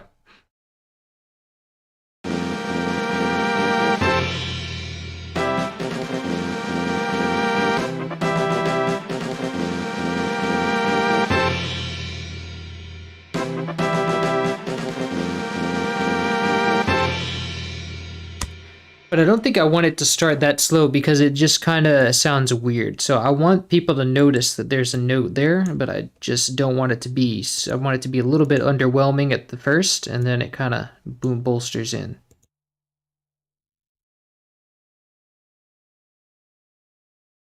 But I keep forgetting what. Okay, so it's like about that level.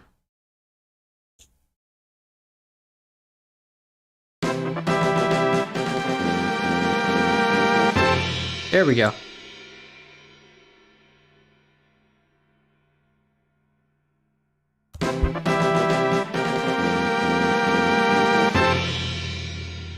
Nice. I like that. Ending time. Hello. Kind of abrupt. Da da da da da da. Yeah, we fixed that. Wouldn't a lower end note work better? I don't know. You tell me. With some vibrato on it. Oh yeah, vibrato might be nice. Da da.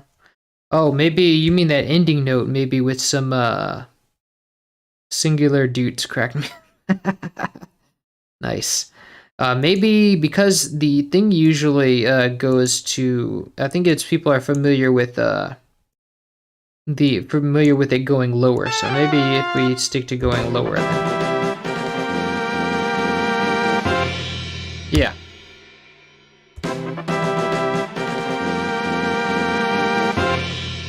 There we go. And I think the fact that the rest of it stays going up is kind of makes it interesting. Yeah.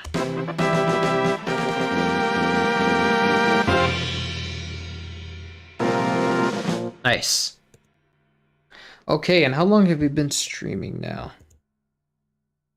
for only an hour and 47, only almost like an hour 45. So we can probably take on another track. Let me see what is the next track. Let me save this first so we don't lose any progress.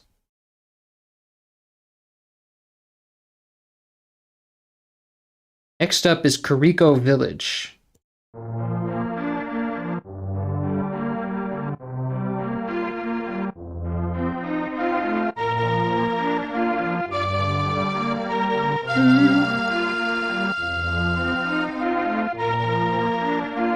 Oh, the bots are here? Oh, yeah.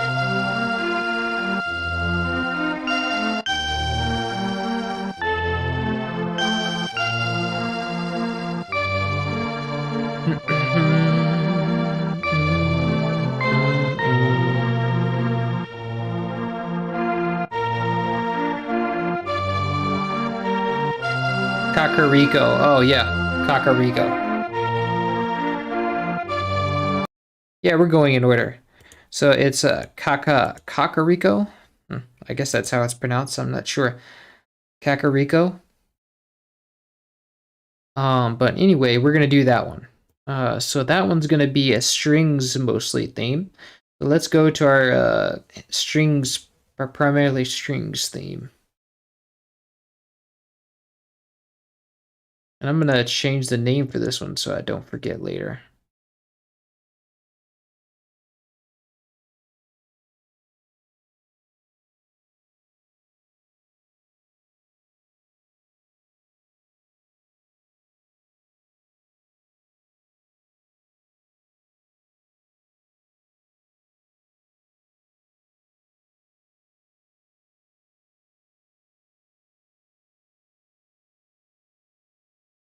Okay.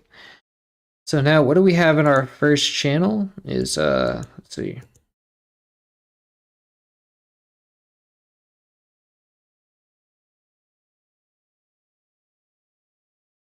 Not much to start off with.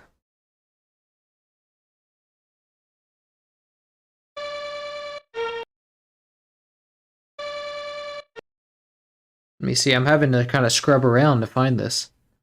Let me load up the MIDI first. It's fine. Let's go to our first new pattern. And let me grab the MIDI.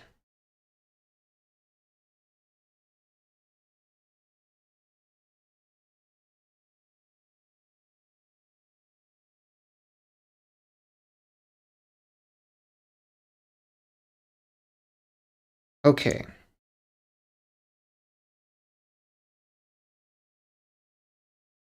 So we have 2 tracks that are not used, so let's go and delete those.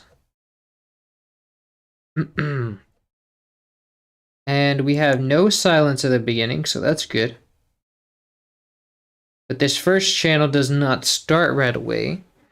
First, I think it looks like there's 3 layers here. So we have first this dun dun dun dun dee, doo, doo, like sort of arpeggios. Then we have the lead, and then we have what? Oh no, wait, these are all like. I think these are all either harmonies of the lead or they're like echoes.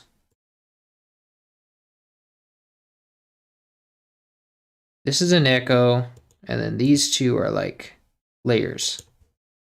So let's start with the arpeggios. We have 3 channels of arpeggios.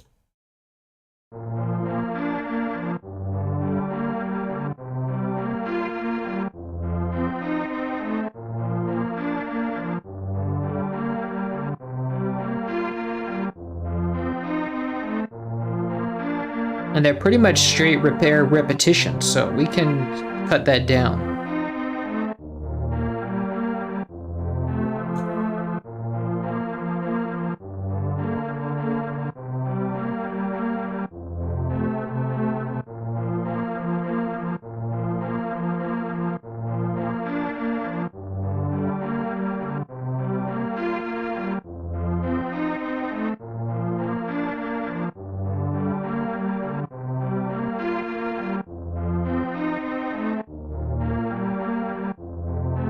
but I still can't, it's kind of hard to tell where they're repeating, so let's copy it all down first so that it'll at least be not drifting. So let's copy this and go harmony strings.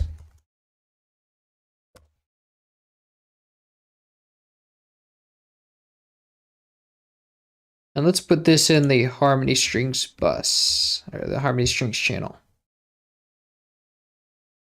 And before I calculate the drift, let me get them all into one place, because I think they're going to be, it's going to be easier because they all have the same, they're all pretty much connected. So copy.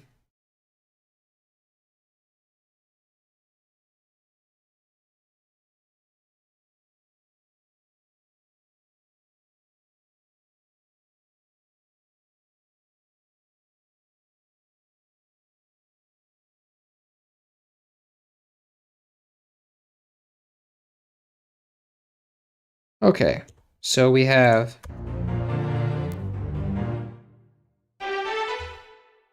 let's make a new arrangement and call it Kakariko Village.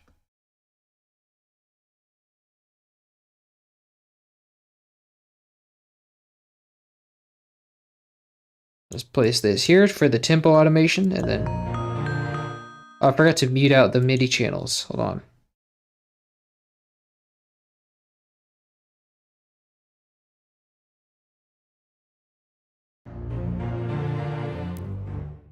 I also forgot to put them all up an octave.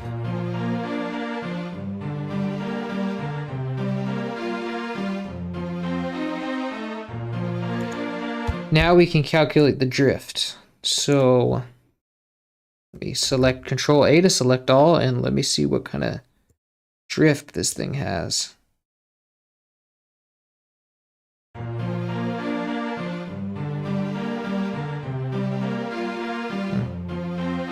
I'm following these baseline notes to check on the drift.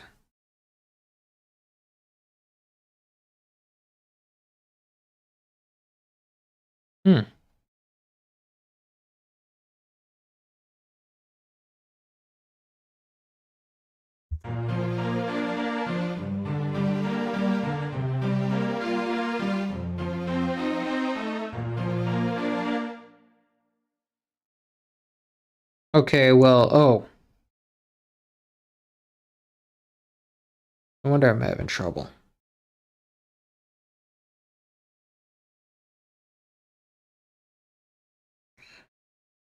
I don't think any of these have triplets, so it's safe to say that they can all just be quantized like this.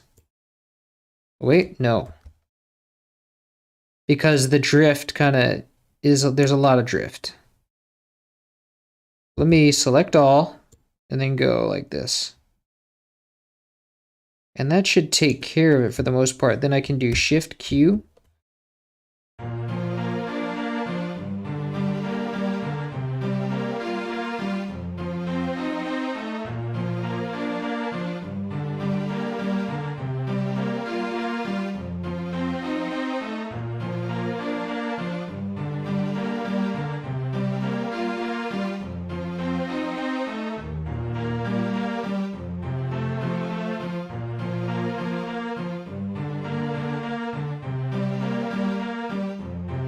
Okay.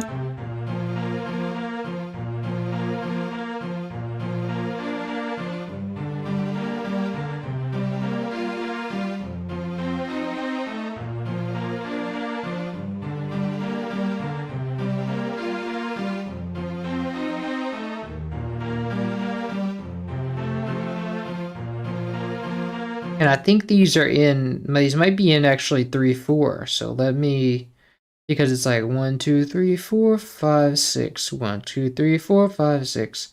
So let me try adding a 3/4 time signature.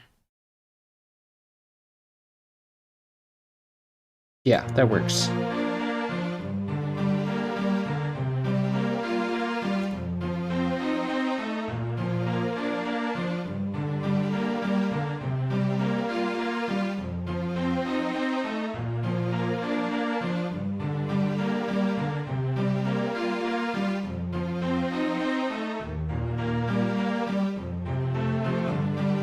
Oops.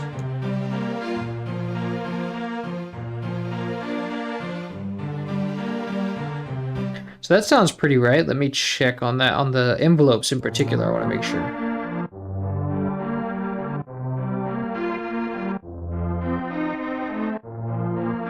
Yeah, pretty much. But what about the pannings? Are the pannings all center? No, they're not.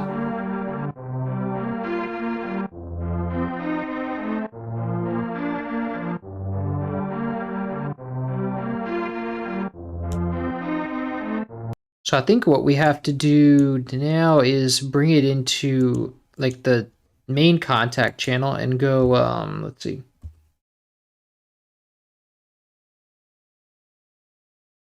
These are all going to be, we have bass strings sent to 2, but this one's going to be 2. So we don't want that to happen. We want to, let me see, we have harmony strings 2, spiccato strings. And let's see.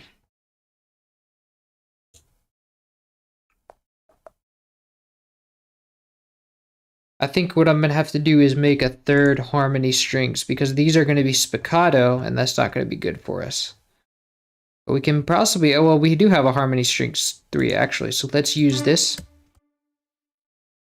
and send it to, what was it, 13? 12.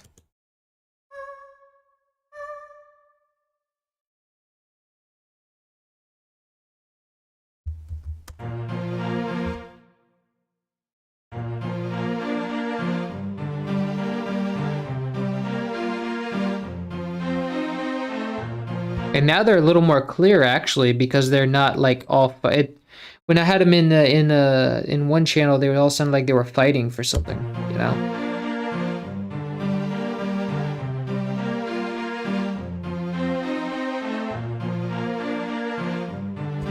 And now if all these have different panning, I can just put them in different ones. Do they all have different panning? So let me check on which one has which panning. So first note is 77% to the right. Second note is 53% to the left. And the third note is 22% to the left. So that's pretty specific. Let's see how that works out. So we have this one is supposed to be 77% to the right, and it sounds like it's pretty far right already. So let's see.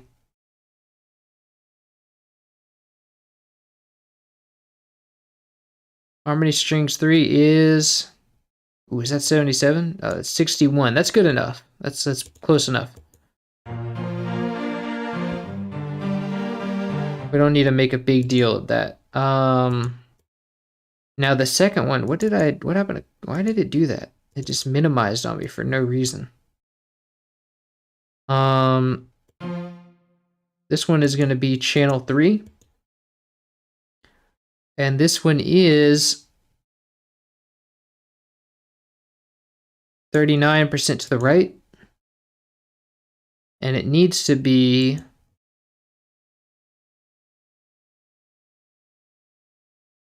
53% to the left. But what is this one? If any of them fall into if any more of them fall into like, so we need 53% to the left and 22% to the left. Let me see if any of them are 53 or 22 already. Now this one's center. But I want to make them as close to like as little movement as possible. So let's see. This one's already to the right. So we have one that's going, so this one's closest. So let's use harmony strings 2 for the one that is the next one. Yeah. So we can keep it as is. We just need to like automate the panning a bit. So let's see. I think we might be able to do this within context. Let me see if I can streamline this process a bit.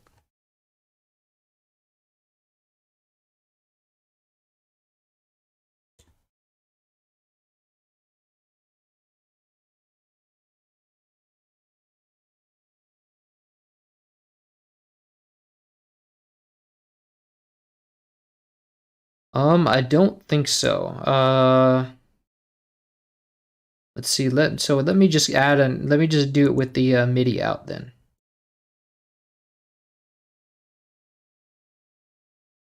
Actually, let me, for faster reference, let me just clone the MIDI out that I already have. Oh, we already have one for harmony strings number 2. This one's 3. This one's 4. Now we have, this one's for harmony strings number 2. So what we want to do is make sure that the one that we have is already automated, so that's good. This one's automated. This one's automated, and now, so now we just want to automate that second one. So this is channel number, this is the first harmony strings.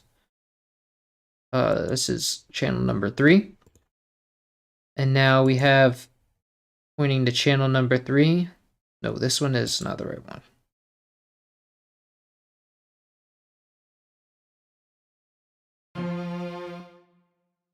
Yeah, this one's pointing to channel number 3. So this one we want to be 50% to the left. So now we can change this one to say, actually this one's already to the right. Oh, it doesn't matter. So let's change this one to 50% to the left.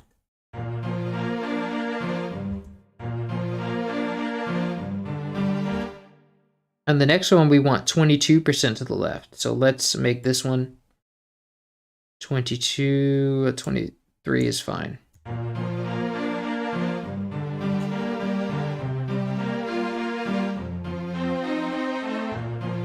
And that works out. So now if we play the MIDI, yeah, it sounds right.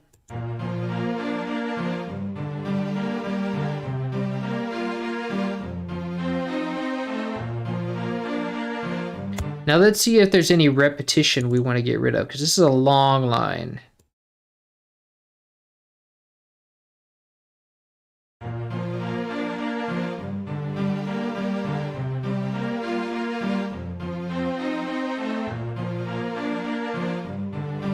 So these 4 lines repeat once, so we don't need them.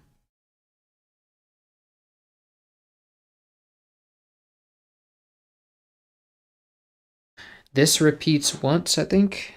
No, this one is not a repeat. That's fine. If it doesn't repeat that much, I don't need to worry about it. It doesn't look like there's really much repetition.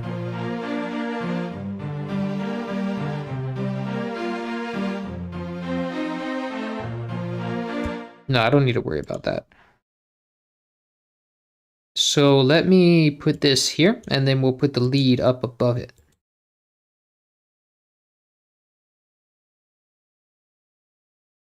Now,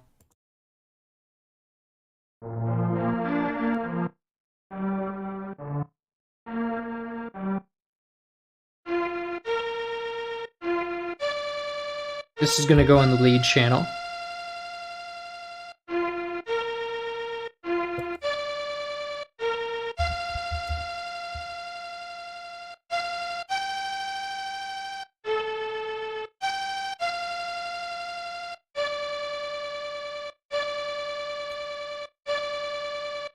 We also want to make this 3/4.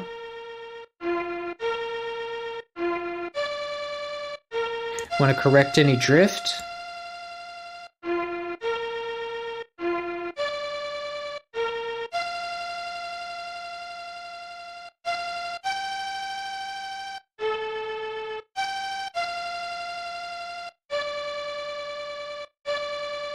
So while we have keeping the original in the background, I'm just going to keep the original in the background while I do this.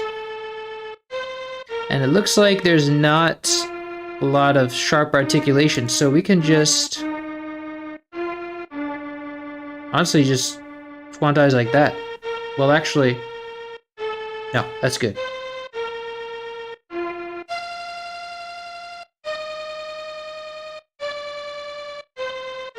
Okay, so let's see how that sounds. And let's put an octave up.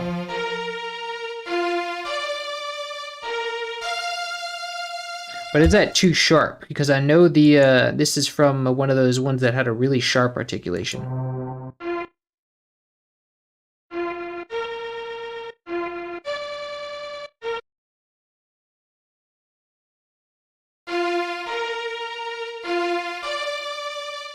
I think that's fine.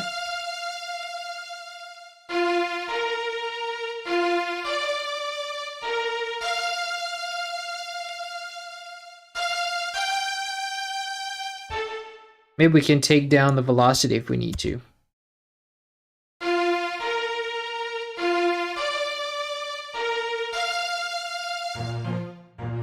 Let me check our master channel.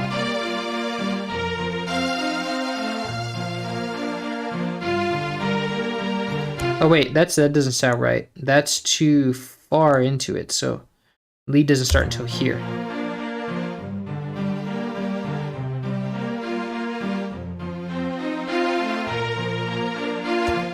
And we want to add a time marker here too that we want to make it 3/4. We want to make it in waltz time. Because it is a waltz.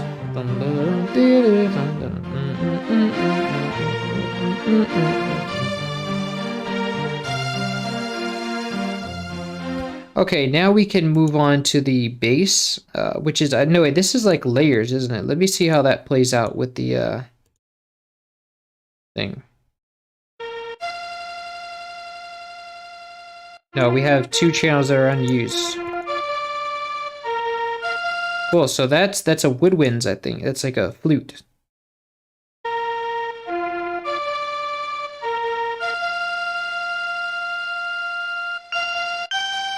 And that's a delay channel. That delay channel, we already have that there. That's in the lead channel. So you see we have delay already. But this, it looks like it alternates from being a flute to a, let's see. I'll have to read the chat to you. The Dark World theme? I don't know if this is the Dark World theme. I think this is, no, oh yeah. No, that's Kakariko makes, there we go. Kakariko. Ah, Kakariko, okay. Which makes sense considering there are always cuckoos in Kakariko. If you speed up Kakariko, you get the Kakariko, you get the windfall theme. Oh, I don't even know. I haven't gotten that far yet. But anyway, what was I doing? I think we're about to. Oh yeah, I was about to see if there's a flute.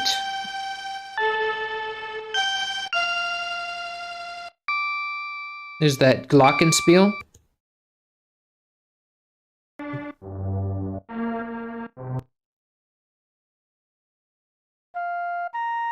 Flute.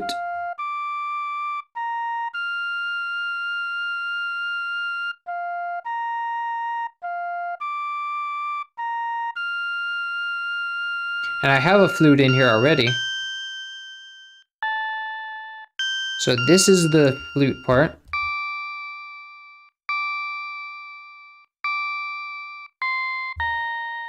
And so which channel is the flute? I forgot. I think it's 13. No, that's the choir.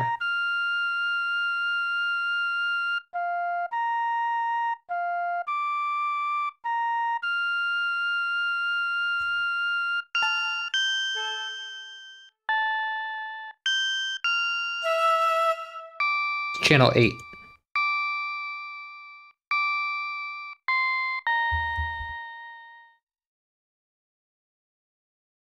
So we have, let's see.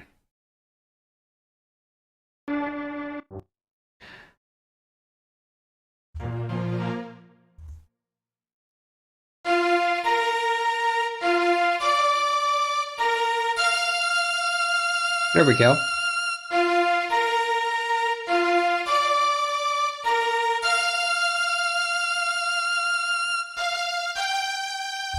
And these are all kind of too loud, because if you play the whole thing, this is all right like this, but when the lead comes in. See, the lead is too loud and the harmony is too quiet. So let's normalize this velocity here.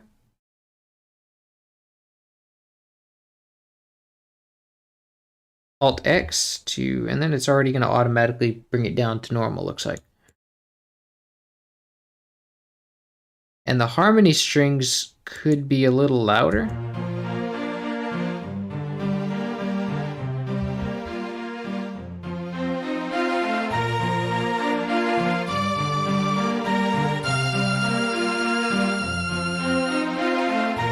There we go. Yeah, that already sounds pretty good. But we're not using our full, well, we don't have to worry about that yet. Let's worry about getting all the instruments in. So we still have that glockenspiel to worry about. So let's, let me see how far it goes, actually, first. I'm just playing this channel so the player doesn't stop on me.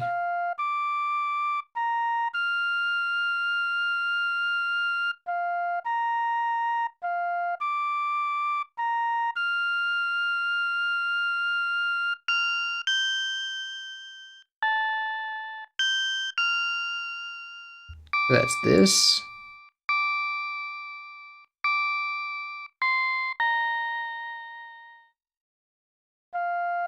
And then we have the flute again.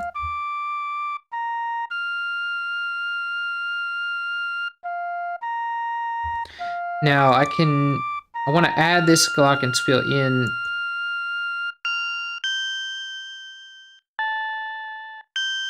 And we can split this up later if we need to, but I need to add the glockenspiel in, and the glockenspiel is, you see, glocken, here we go.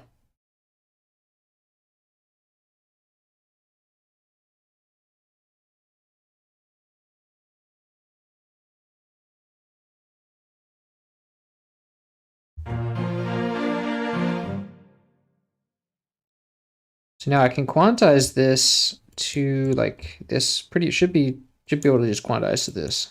Yeah, there we go.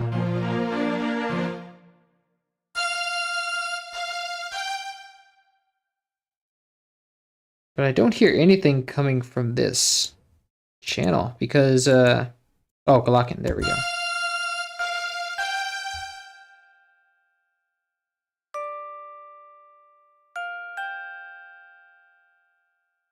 Let me see what octave that was, because I don't remember.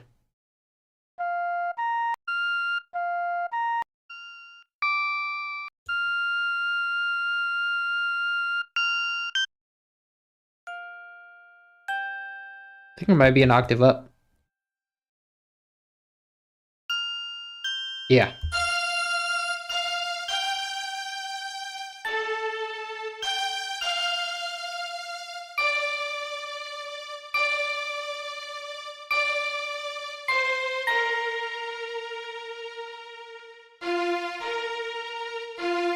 And I think this is just a repetition too.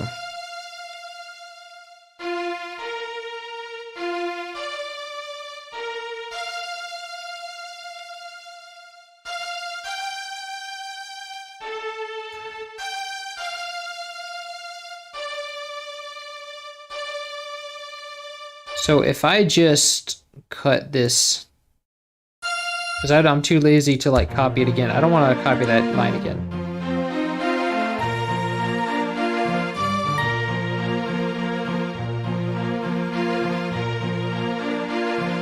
Actually, no, I don't want to do that.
Now, all of these can be louder too. Like, this can go up a bit, just a little bit though.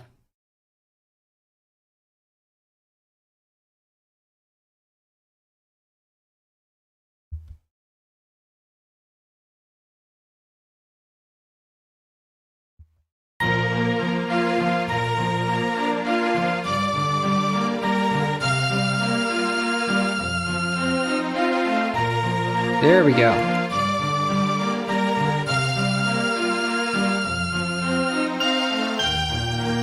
And the glocken's already, actually this can go up a little bit more, and the glocken's already pretty loud, so I don't need it to be louder.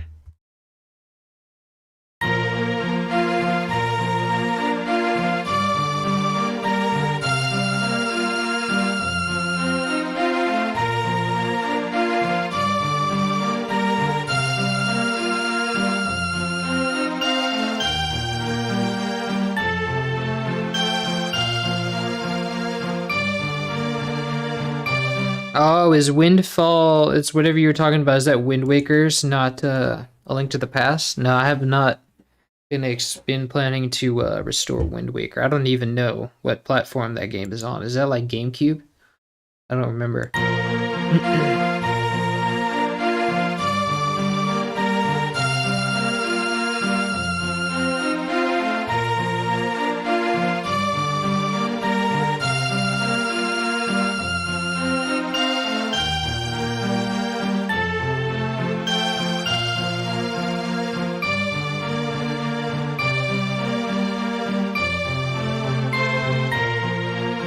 So now what I need to know is on that B melody on the second part, does it stick with the glockenspiel, or does it switch back to the flute? Dun, dun, dun. Okay, it switches back to the flute. Well, no, that's because it repeats.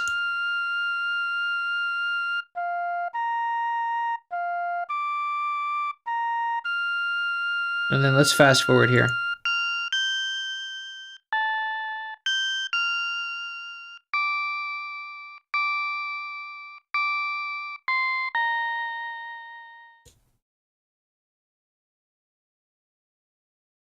Oh, it does nothing.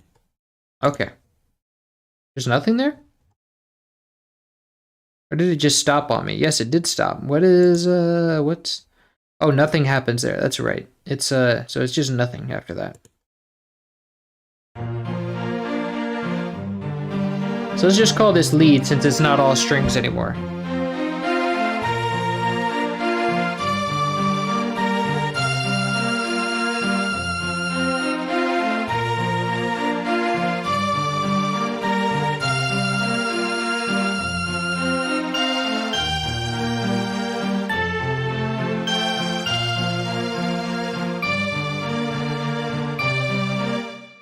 Let me see if it's coming up as loud as it can be. Let's see.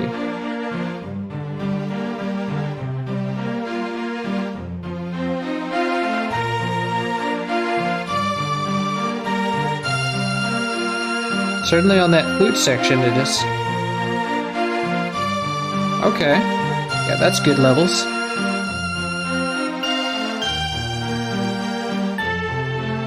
But now it's a little weak here, so that says that either the flute is plenty loud, so maybe the strings and the glockenspiel need to come up a bit.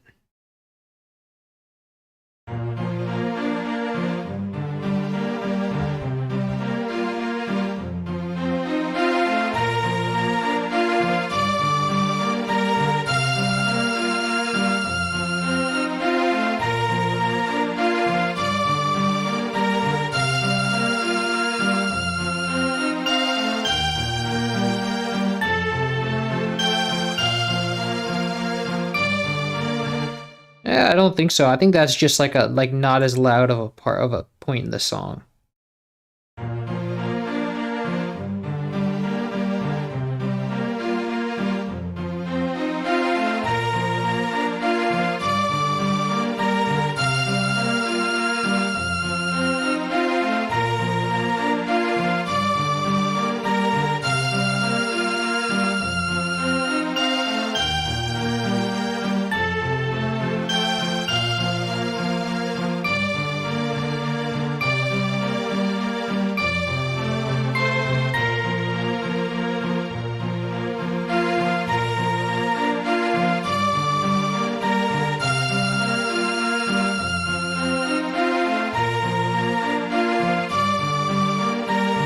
Ah.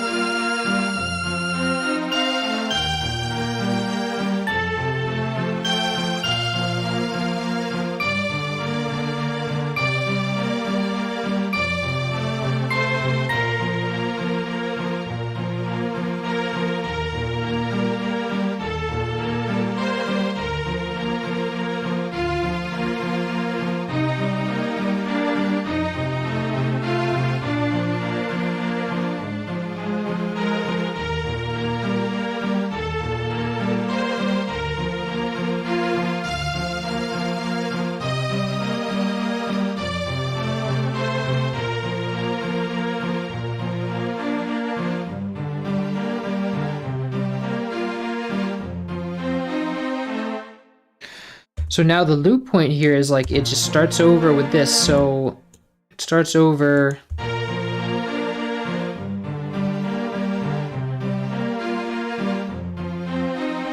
And that note right here is just the melody starting over again. So I know where it's gonna start. It starts 2 bars from there. So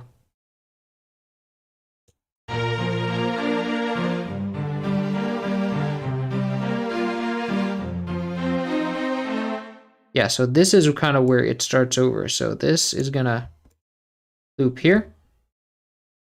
And then this will also, is gonna loop like right here.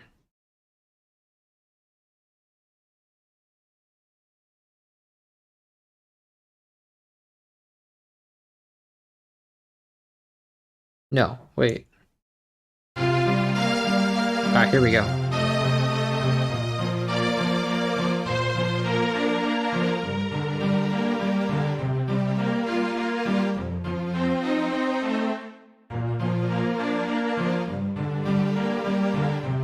Okay, so now all we need is an ending. Also, if you did hear a note, one note too many, let me know what measure it is. You can find it. You can like remember what measure it was.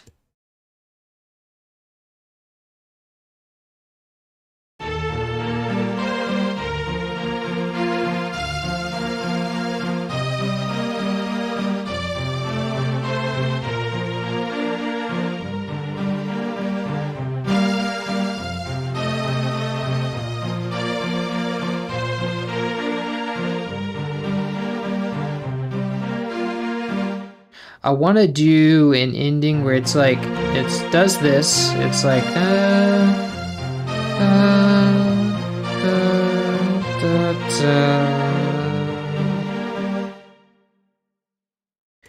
but I want to write something different in the harmony here. So let me make this unique. Oops, I moved it.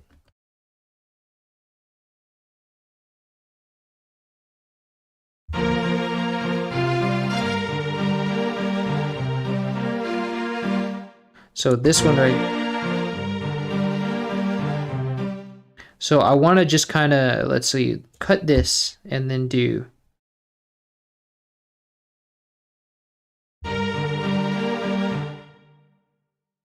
Dun, da, da, dun, da, da, da, something like that.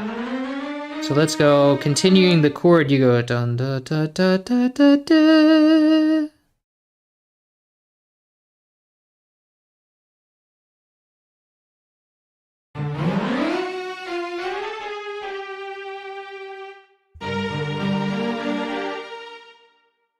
Dun, da, da.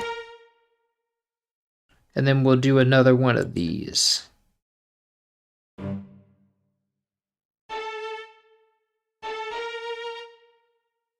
So let's extend it out to like this kind of thing.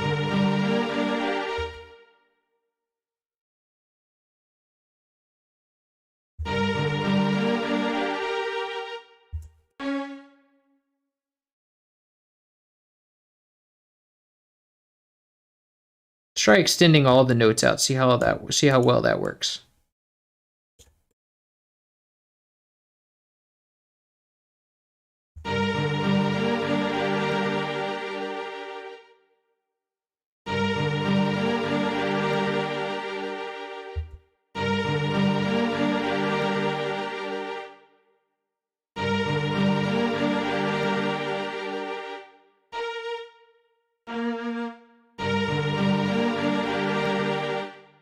Oh, this note sounds funny because it was like it's mimicking it's the same note as the lead. So let's delete that.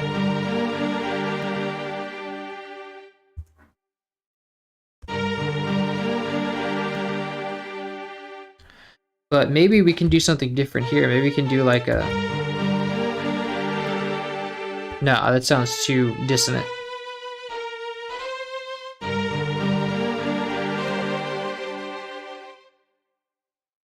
Nice. I like that. Because that's like a seventh, right? Or no, a seventh would be like an F. But I can't really do an F. Unless...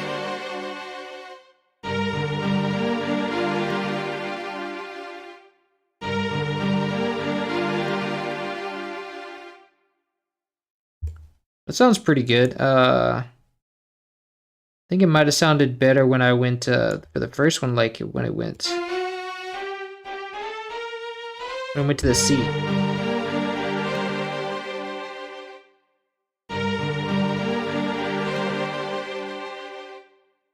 Maybe it would sound better like that.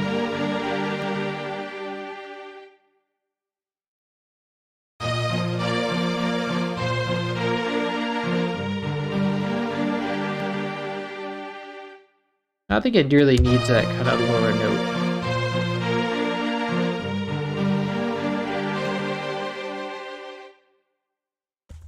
Yeah, that's kind of sounds nice.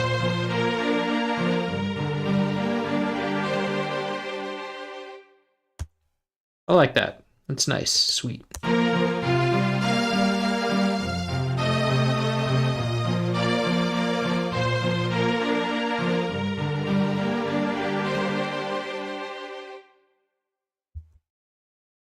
But is this, I think it's a little bit offbeat, isn't it?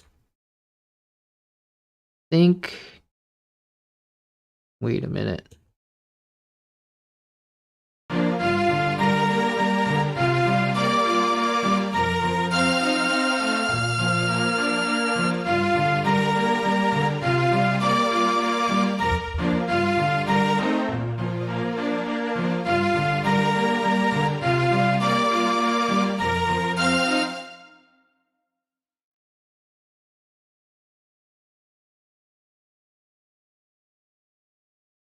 GameCube is sequenced, but the samples are much higher quality. Yeah, it doesn't use MIDI-esque audio like the SNES.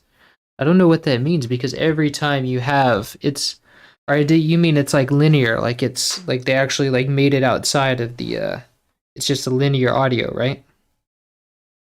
GameCube music is still sequenced, but the samples are much higher quality. So maybe those are the original samples then.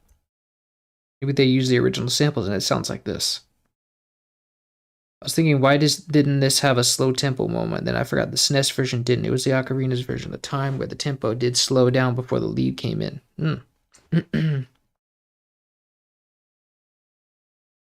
Oh, nice, Kakariko. Welcome. Yeah, welcome back. Sinister Kakariko. That whole ending sounds like it's shifted. Now everything's shifted. Everything's shifted. Let's see. Yeah, because it does seem a bit lopsided, doesn't it? I think it's this part.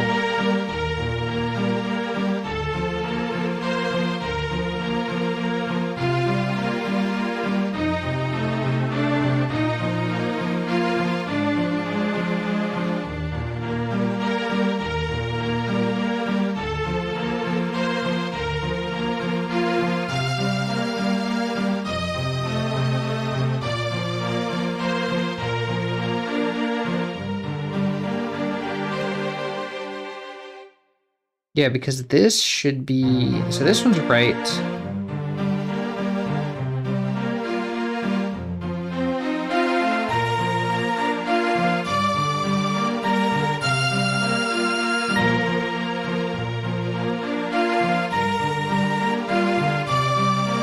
Yes.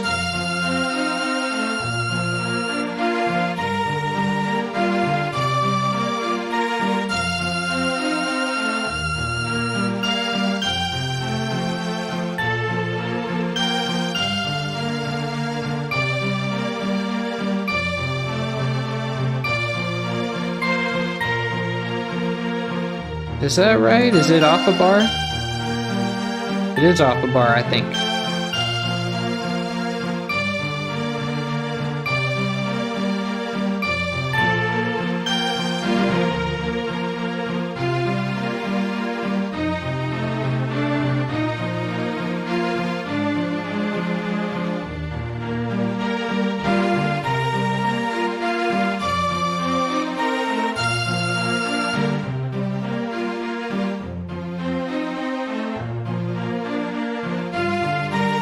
Yeah, like this.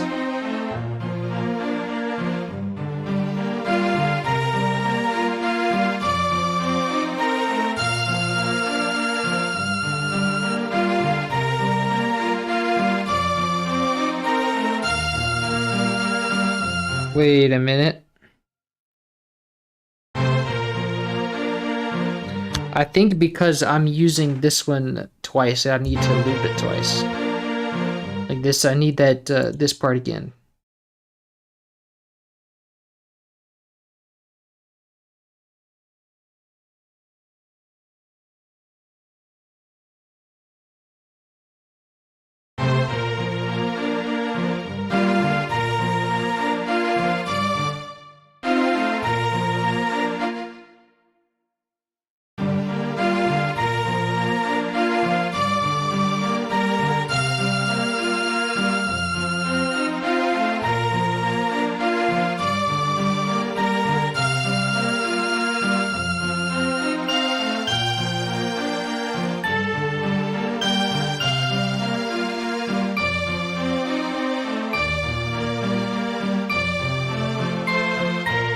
Yeah, that fits.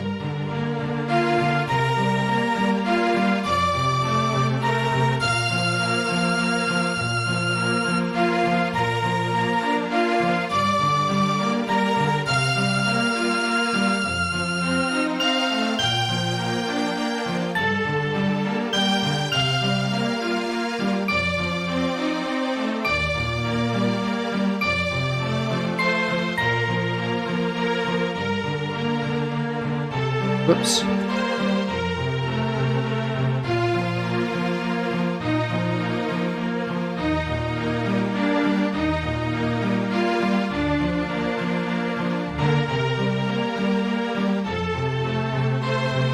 That fits. There we go.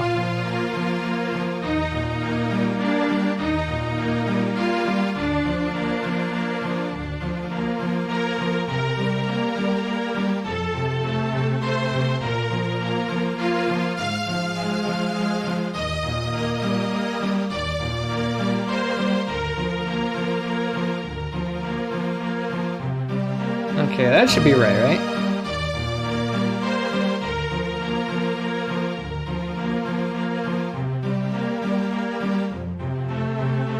I kind of line this up here. Yes.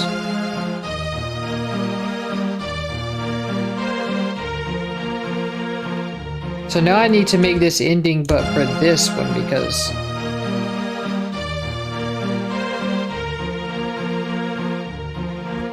Okay, so now I need to kind of adjust this, because this isn't going to work anymore. This is a different chord, so, and it's also kind of doing a different thing.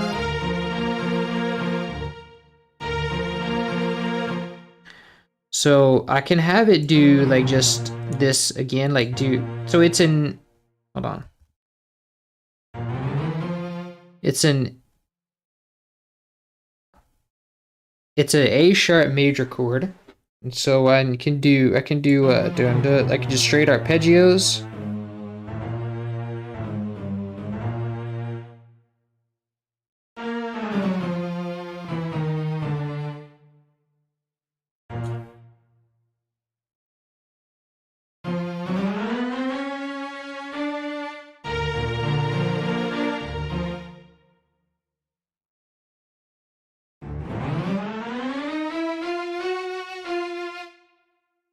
And remove this.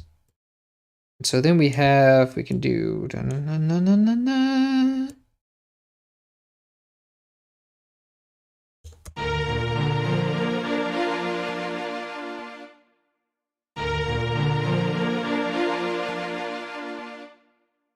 No, Nice. Dope. It's a much nicer ending than the one that I had before.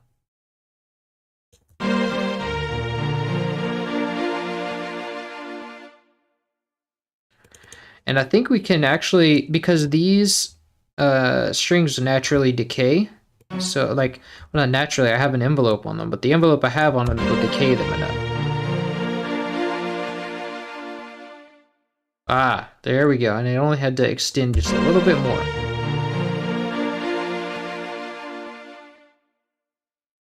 Nice, and then we can kind of cut it down to this.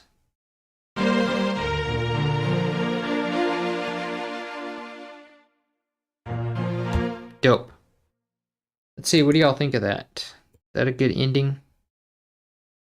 I don't think the strings are aligned correctly. Oh yeah, something is, yeah, definitely that whole track was off, but I think I fixed it now. I'm pretty sure, and my ears are like it's clicking into place now. Yeah, the whole track is just one audio file. That's what I was thinking of. It's linear, so it's only they just made it outside. That was like kind of the era where they started doing that.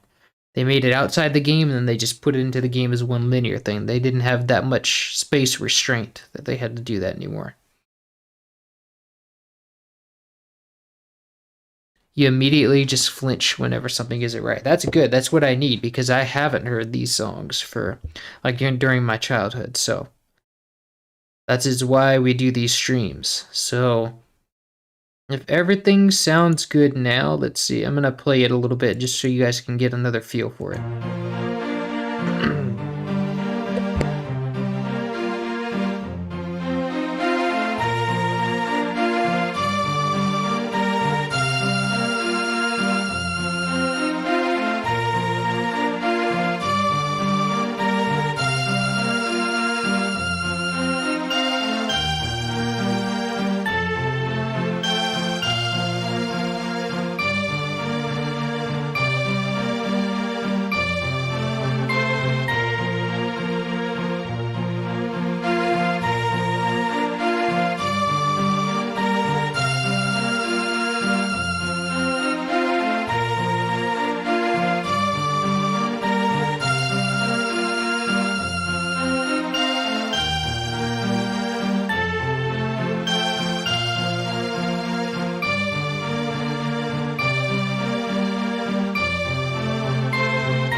Mic's off.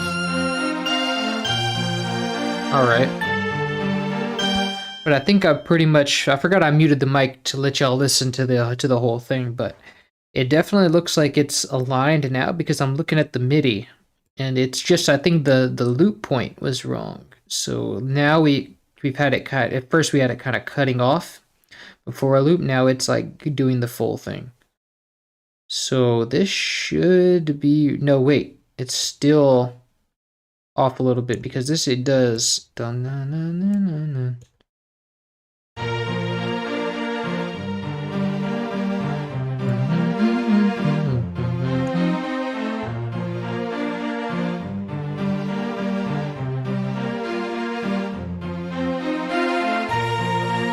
There we go.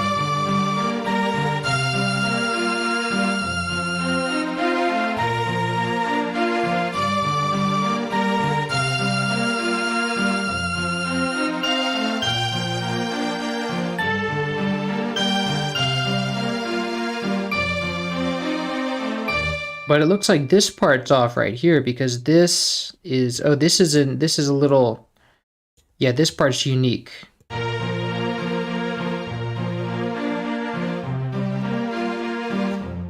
So now this needs to play out.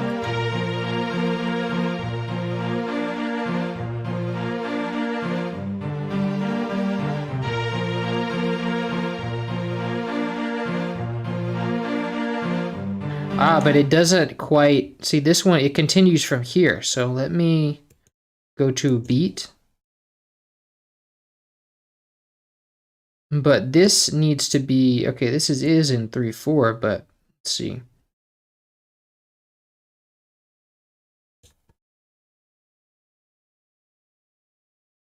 So what's happening here is... Let me put it to half a beat. So now that's kind of where it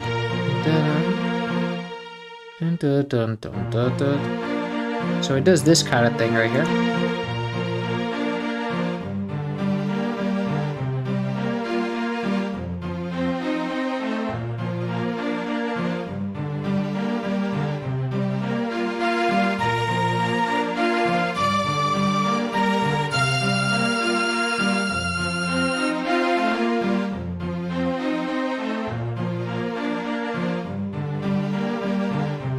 Yes.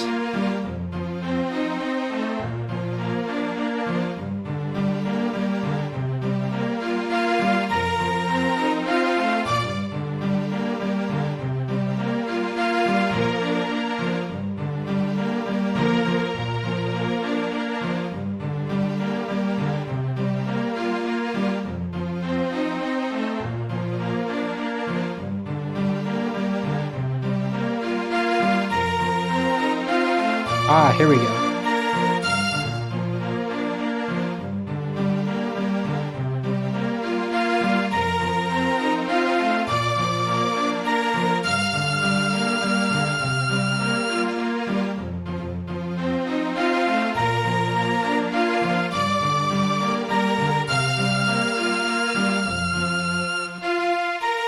Let me see, hold on.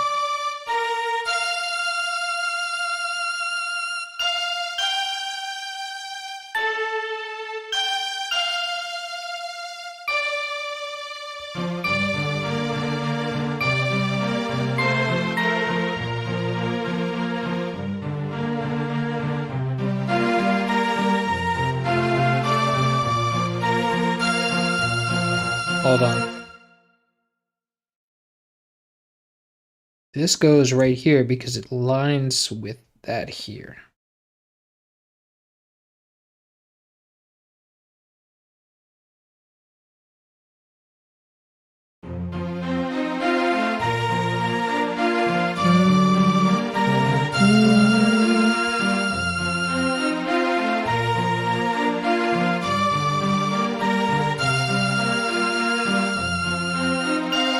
Oh. Yeah, that would help, I guess. Let me pull up the original.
Okay, so it starts right here.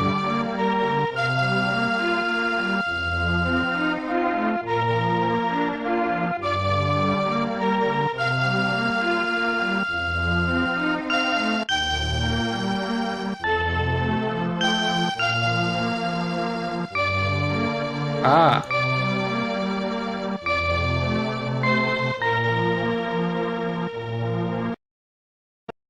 Right, because there was that extra note here, and that kind of coincides with this.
Okay, so that means that our ending is going to start too late. So I'm going to delete that thing because we need those notes, whatever notes were there. So I'm going to delete this and I'm going to put another harmony.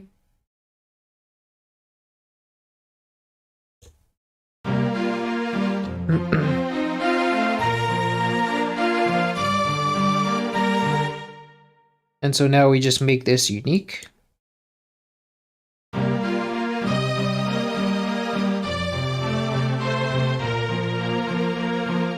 And now we're back with the with that same chord. No, it's well, it's still the same chord, but it's different. So voice different. So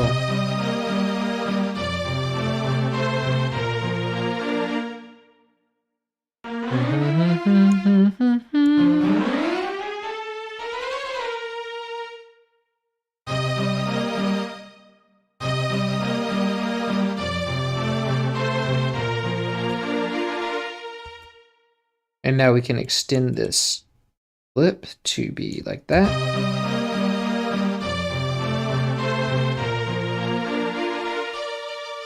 Oh yeah, that's gonna sound good. So let's take this.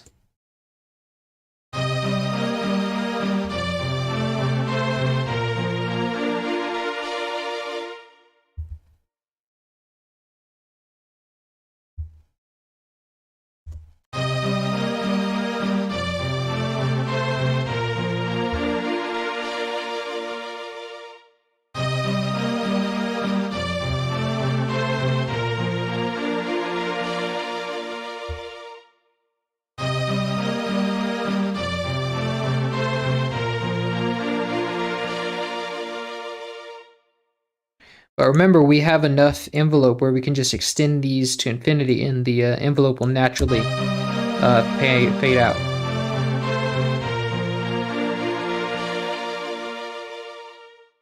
Cool.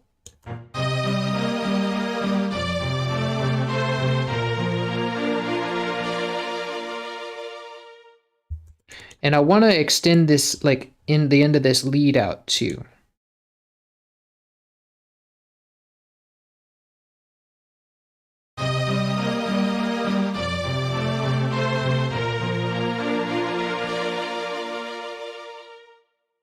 There we go. Perfect. So let me know what you guys think. Let's see. You can export the SPC as a wave and better compare directly. Oh yeah, I forgot about that. Well, I think we got it anyway. So it's because it's pretty clear. Like this is what it is. So I'm gonna play this. I'm gonna play this in without talking, and you guys can listen to that and see what you think.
I've been talking without the mic on. So that sounds good. It's about 9. It sounds we've been streaming for like pretty much 3 hours. So that would like to cut it here would be really nice. Would be really nice and even. And then we've already done 2 songs, so that's really good. It's also 9 p.m. here, so I do need to be getting off because people, you know, roommates and stuff. Now, so I think this is where we'll cut it off, and I'm gonna try to do the video tonight. So it'll be, it should be, I think I can do the one video tonight and then one video tomorrow. So that's kind of what I'll do. The Hyrule main theme, we can go back to that one too and play that one a bit. But that one, Hyrule main theme can be up tonight, and then the other one, the Kakariko Village, can be up tomorrow. So I think that's what we'll do. Yeah. Let's see. I'm gonna play the Hyrule theme again because we didn't really play that much. Let me see. I've got one sample missing. Well, the crash is missing.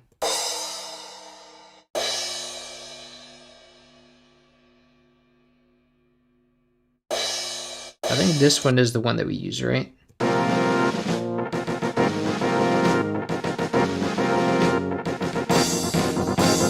No.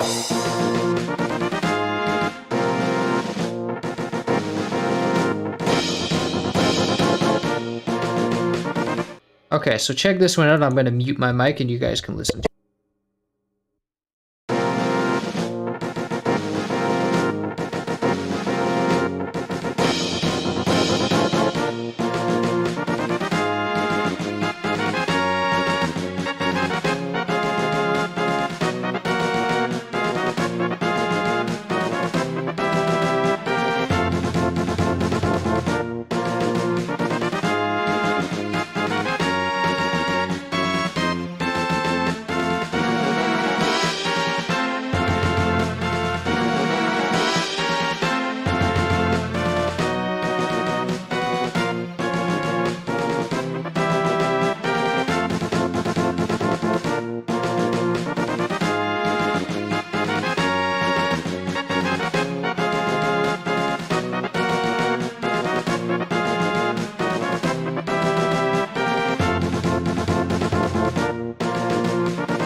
I'm still muted. Duh. But yeah, we can come back. So let me know if what you think about the Hyrule Field theme. I think it sounds good. Let's see if it's let's see what you're saying about Kakariko. You said the strings could be louder. I think you're talking about the Hyrule Field theme. Maybe we'll come back to that.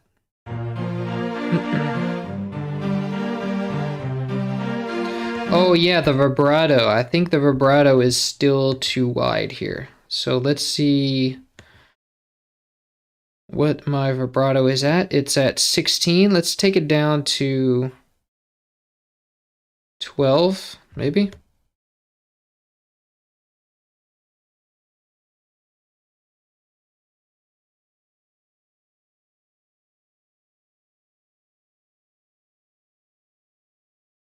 It's already at 12 here.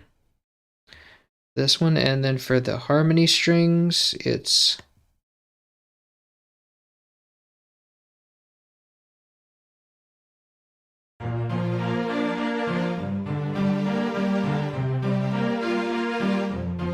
that sounds good.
Yeah, I think that sounds better too. Let me see. Let me save this. And someone said maybe the strings could be louder on the Hyrule theme, and I think that's true actually.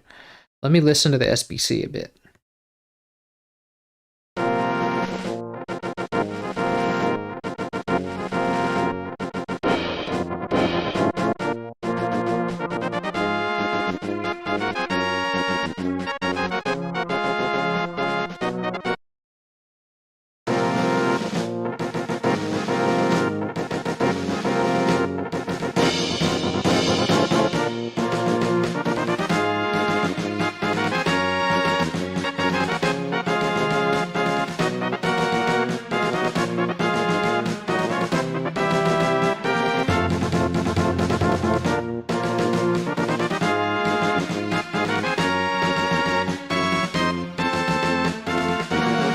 I think that is true, yeah.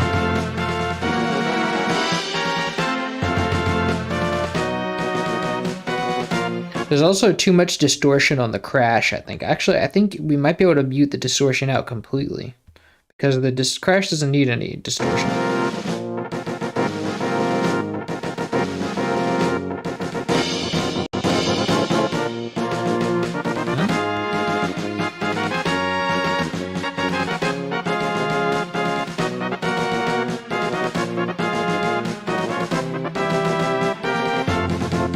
I think it's like a little natural distortion it has, like in the sample.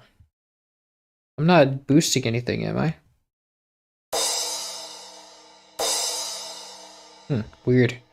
I don't hear it here, but when I hear it like slow down, it's like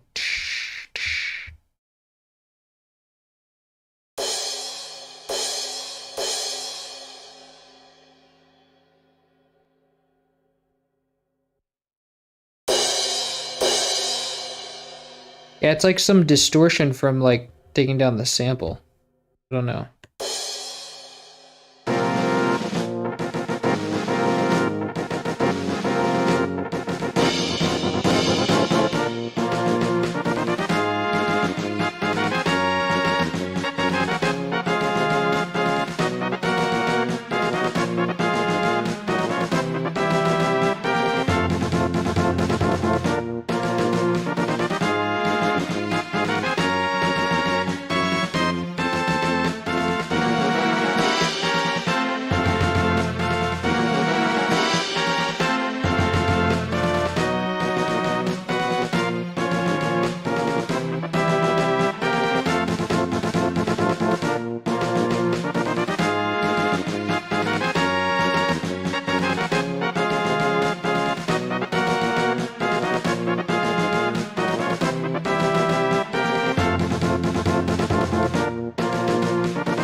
There we go, that sounds much better.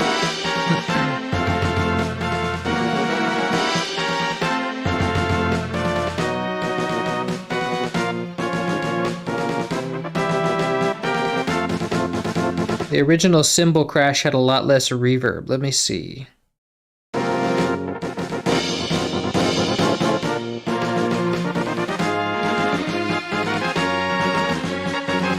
There, I put it in the lesser reverb bus. Let's see if that helps.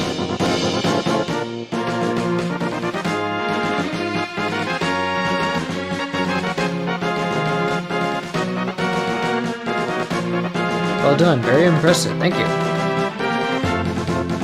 Is the pitch of the crash off? Hold on. The pitch of the crash might be off. We've had a bit of trouble getting that right. Let me check.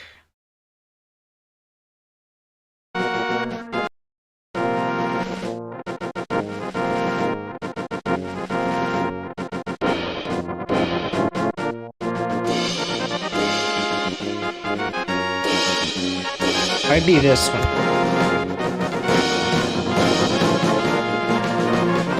Oops.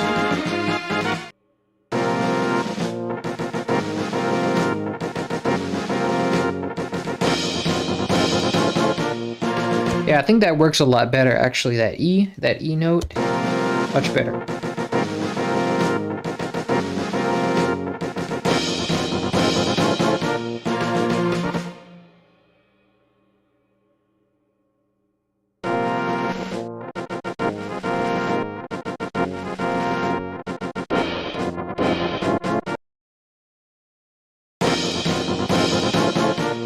Yeah, that works. It's so hard because it's not a tuned instrument, so it's kind of hard to, tune it right when there's no actual note.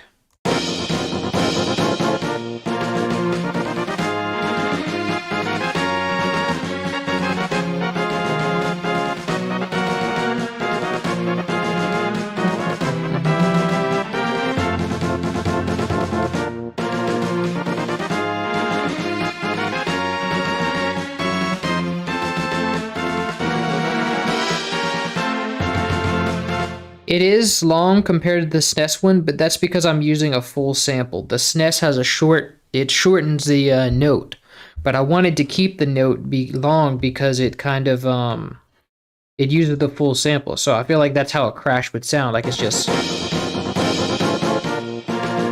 Like if you had a real orchestra, the crash is not going to cut short. And the reason that they did that, I think, was because, like, for space constraints, So I wanted to kind of use the full one in here just to open it up.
I'm muted. Let me know if you have any, if anything else pops at y'all. I think that sounds good to me. I think we pretty much got everything. The strings should be the right volume now.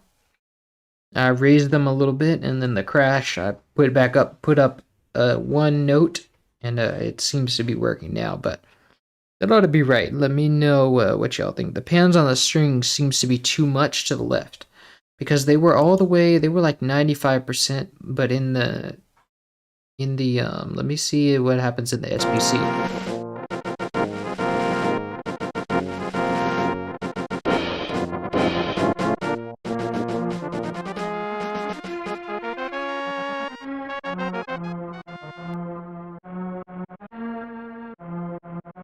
They are all the way to the left in the SBC, so that's right, but is there an echo? I don't know.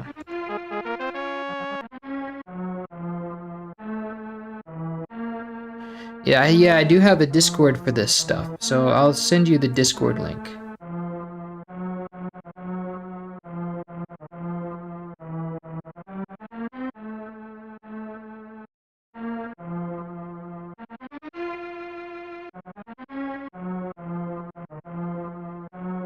So see, this is the SBC, and it does sound like it's all the way in the,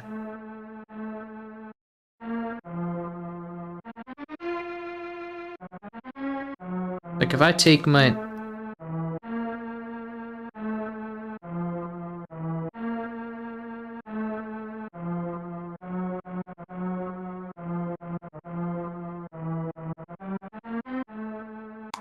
I can hear a little bit, but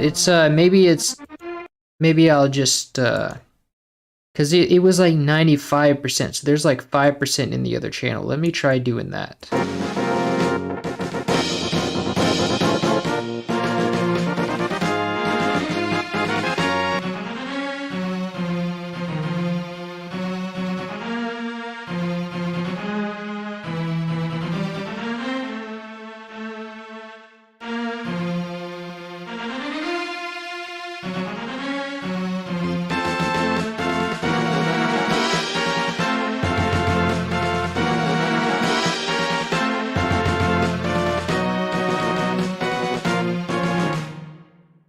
So that ought to do it. Does have the strings do sound like they have a lot of what percentage did you set the stereo separator? Oh wait, I'm going over. Okay, the original had it as well. Yeah, I think there's like some stereo separation on it, or too much reverb maybe. Because let's see. I have no stereo separation, but I do have some delay, and the delay is like ping-ponging. So...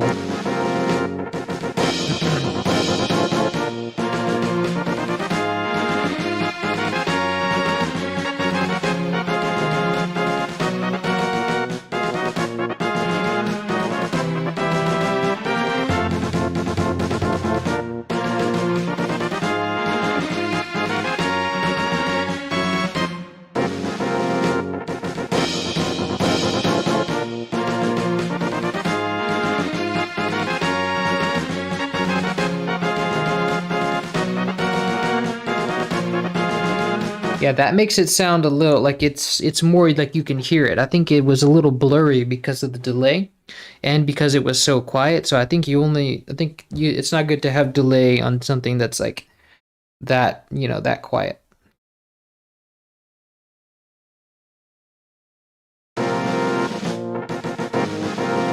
Oh, in the SPC player.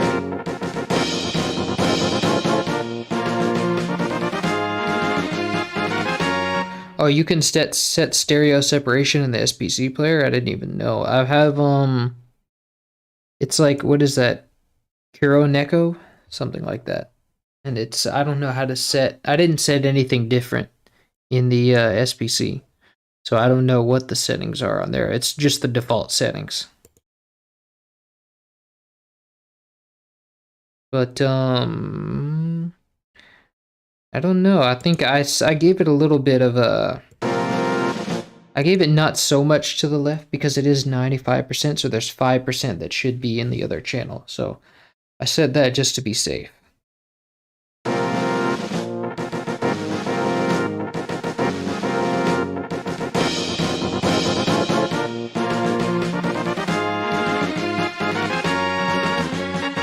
The SNES is actually playing it at an unusually low pitch. Right now I have it set at an E4. So that's like a major, like a minor sixth lower. No, it's like a Yeah, it's a major sixth lower than what is the actual than what is the sample. So the sample is pitched down a major sixth.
Duh. But I don't know if it's at the wrong pitch, but it's also like it's the crashes just doesn't have a lot of like overtones. So that might, but it sounds like it's the right sounds like it's the right note to me. But you said something sounds a little weird about the intro. So let me take a second look at the intro and see what's going on there. If there's anything weird.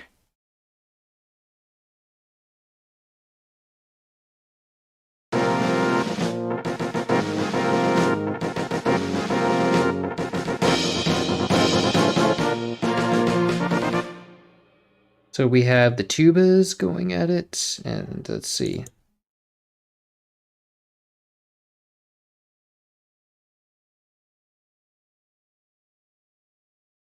Tubas are doing power chords until they do this here. Is this right? I hope this is right because this is like a weird interval. So especially for something that low.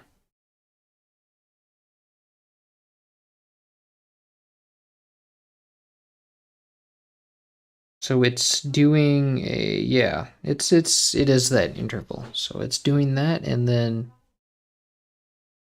let's see for the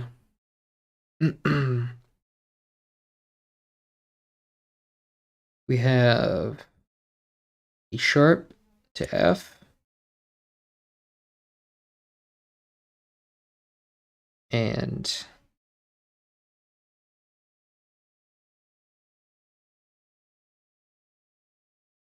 F.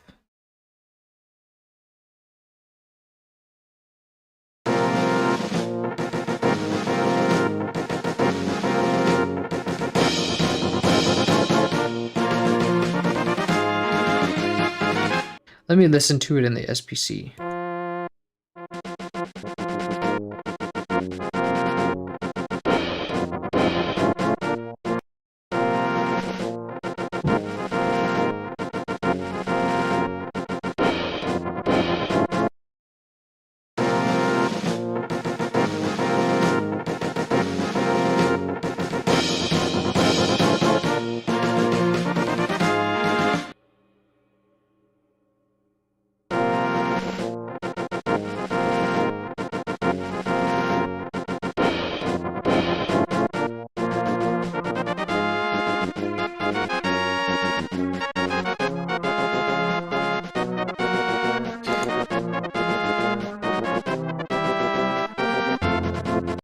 You said the main thing I hear is an octave higher on the strings, which is assumed as a feature as opposed to a bug. That's actually because the strings are such low, like so low quality, you lose a lot of the overtones, so you're just not hearing a bit of those overtones. Um,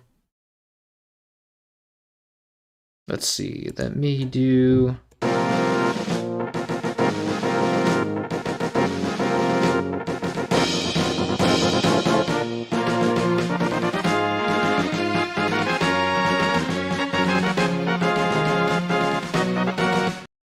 But the intro should be good, right? I don't hear anything jumping out to me. Like I'm not positive, like but it's a matter of the sample rate being really low on that one. Yeah, the strings is the same deal as the crash, so I think the intro is right.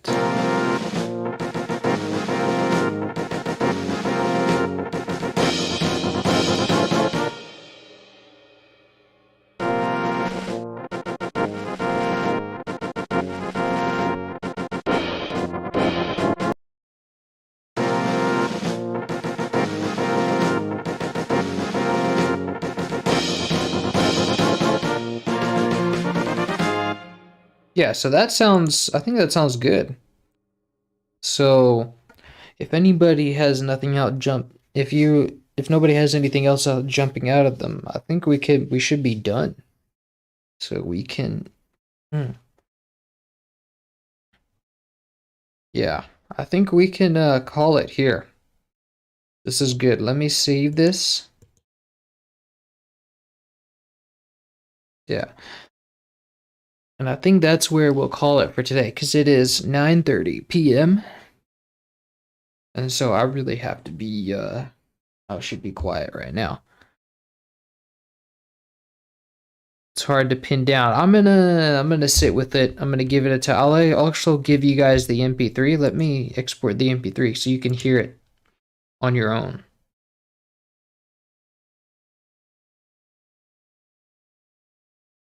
I'm going to place this here. Let's see.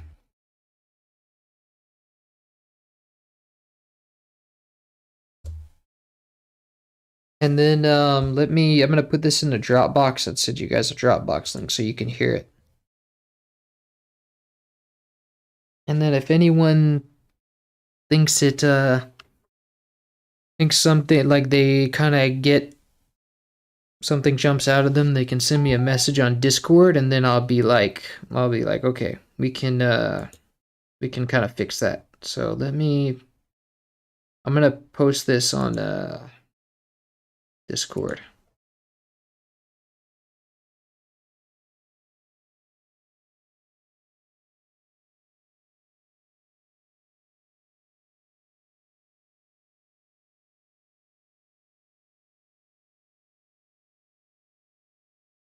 Where did I put it?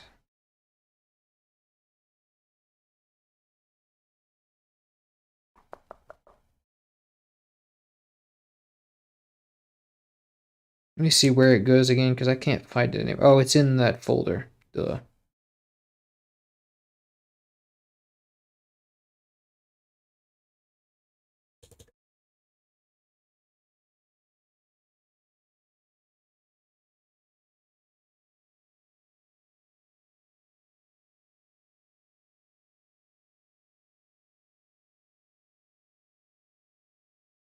Okay, so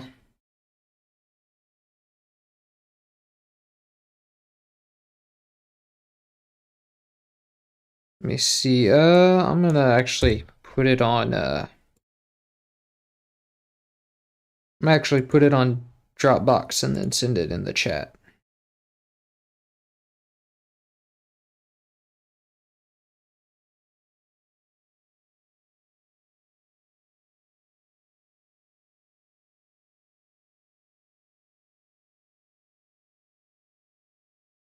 Okay.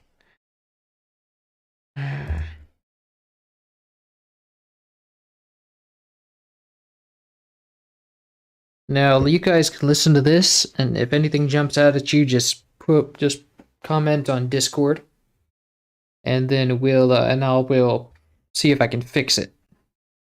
All right, and so this is where I think I'm gonna call it today. So you guys have a good night or good afternoon. It's probably still afternoon there. And we'll see you on the next one. And these videos will be out. One should be out tonight, and the other should be out tomorrow. So that's kind of how we'll do it. So you guys have a great night, and I'll see you.